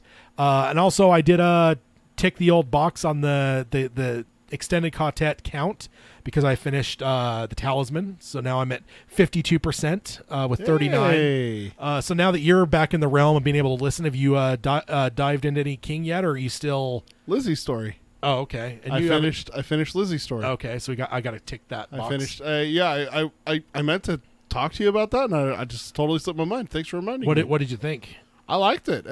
I struggled because I didn't have the proper way to listen to it. Is what I'm going to say. For my excuse. Working from home was definitely a bummer. That Yeah. I had my TV there. And access well, now to, you're. But now that I'm back working where I can listen to audio, but man, first thing I did is I pulled up Lizzie's Story. I finished it in a day. Yeah. So that puts you at 59% with 44. Excellent. So you're 5 ahead of me. Also, one thing that we need to talk about, I've been meaning to talk to you about this. I keep forgetting. When I signed back up for Audible, I got a credit, and I used it to buy Hearts in Atlantis. So I have that ready to go for sweet. next year. What about you don't have If It Bleeds? I think you stalled on that. I stalled on it. I still haven't gone back and finished that. That's going to be next on my list. I got hooked and dived back into Harry Potter. So I'm redoing the Harry Potter series right now, but I think after that I'm going to do If It Bleeds again. Now that I have that dedicated time to be able to listen to it. So I wanted to dive into Black House. I think I even started like the first couple minutes of it, and I was just like, I'm not feeling it right now. I need something history. Yep. So I got a history book. It's a guy did one of the most well-regarded trilogies of books, as a matter of fact, on the Pacific War. Right. So I got that, started listening to it, and lo and behold, Grover Gardner is the narrator. And Grover Gardner is the one that narrates The Stand, so it's one that I am very, very familiar with. Interesting to hear him talk about, the Pacific War, Pearl Harbor, and stuff like that. Yeah, exactly, dude. It's something else. But yeah, it's always a happy thing for me to run into narrator I'm familiar with. Same with Frank, like even with Talisman, it's Frank Muller. So I was like, oh, look at that, I know this guy. There was one that someone suggested that wasn't a Stephen King one, and I'm like, oh yeah. And then when I got to it, it was Will Patton. I think it was Will Patton, or it was another narrator that I knew. I'm like, I know this from. No, it wasn't Will Patton. It was someone else I know. I'm like, I know this guy's voice from somewhere, and I found out that he he does a voice for it's like Firestarter or one of the Stephen King books. Yeah. I'm just like, holy shit, that's him. Yeah, that's great. So yeah, that'll close us up for this episode. We'll go ahead and run down the old closing things here. First of all, if you want to subscribe to us, you can do that on any podcast service of your choice. If you could rate and review us on any of those, we appreciate it as well. You can stream us on Spotify or Stitcher. You can also find the show notes, darktowerpalaver.com. All the articles we covered today will be there, as well as like the links to that Bob Dylan list. I'll have everything there, as well as you can find the new questions like Charlene answered. If you are a new listener and would like to answer those as well via email, go ahead and find those over there at darktowerpalaver.com. If you want to support the show, you can do that at patreon.com/darktowerpalaver. And if you want to contact us, you can do that any number of ways, and Peter will let you know what those are. Best way is like Charlene did. Email us is darktowerpalaver@gmail.com. And then come watch our shows. It's youtube.com/darktowerpalaver. Like the episodes, ring the bell to get notifications, subscribe to it. And then our social media is facebook.com/darktowerpalaver. Our Twitter is at darktowerpod. That's at darktowerpod. And then our Instagram is darktowerpalaver, all one word, no spaces. And then check out our merch. It's tpublic.com/user/darktowerpalaver. Yes, indeed. I want to give a little chance there. And I also brought the fake evil Pennywise from Britain back on the screen. You're just a fan of evil clowns. Because why not? I mean, clowns are happy things that make people happy and bring joy to them. Yes. So, Yes. Especially Georgie. Oh, God. Dude, really? Hashtag Ted is terrible. You deserve that one, too. So then we'll close up, as we always do, by saying long days and pleasant nights. Long days and pleasant nights, folks. I will say I did not deserve another hashtag. You deserved every single one of those hashtag Ted is terrible. I don't know. I mean, you got one, though. So I did get one, but, I mean, mine is just cruel and unusual punishment to children, so it's not, I can't get one where I hurt you because you have no feelings because you're not human. Yeah, I mean, it is what it is. Certainly. So, thank you guys for joining us in the chat. Alan, you've been very vocal. I definitely appreciate that. I think maybe Zach and Mark. Oh, we had Panzer was in here as well earlier. Panzerpox. But he only stopped in for a few seconds. Minutes while at work. Yeah, so definitely good to see all you guys and enjoy having you guys with us. We will be back in a couple weeks for the next round or book club. And then the year-end bash. So if you've been here a long period of time, you'll know to get your old Skype loaded up for. Are we going to do Skype again? For that. I think so. I think last time we tried Discord on something, but Discord works, especially for people that are patrons. But in terms of people that aren't, I think Skype's probably the best way. So because we just give out a number and they just call in. Well, name. Oh, it's a username. It used to be a number. Yeah, I gave the number up years ago because we used it one time for a call-in show. Yeah. And then it was 3 years later and we hadn't done anything and I was still paying Microsoft for a number. That's right, I forgot. And I'm I got to cancel that because I forgot that it was you had to pay paid for a number. But if you just use a username, then they it's just free. search by as long as they have Skype, they can send something. So you can have a free profile on Skype. That's something to remember is that you can do that. Yeah, so be on the lookout for that. And then join us next time as we're going to get Jake through that door. Yeah. And certainly. I mean, I haven't necessarily looked exactly where we're going yet, but we have because we worked it out last time that we're going to have one more section before we get to the Lud section. We want this next episode will be the last bite before we get to the Lud section. So yeah, we're going to see Jake through that door. Absolutely. So that'll be a lot of fun. Yes, Jim from Rhode Island will also be on YouTube for that. Yes, we do live stream our book clubs. They tend to not have as many people in the chat, but we definitely do. So the only thing that if we do have sound bites long term, we have to delete the sound bites out of there. Otherwise, we'll get pulled for copyright. So I go in and edit those immediately after the episode and cut any sound bites that we may have had out. But if you're here for the live stream, you'll hear that.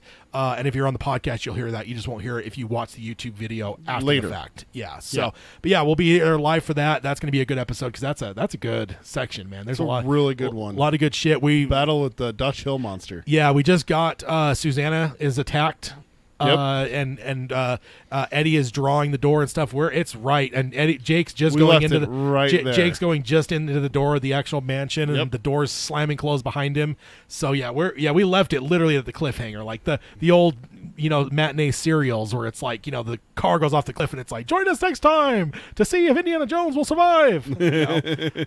Yeah, I mean it's that kind of thing. We left it off. So Yep. Oh, I'm sorry. Jim meant the year end. Yeah, the year end bash. Yes, as well. Yes, Absolutely. Yeah, we'll be on YouTube for that as well.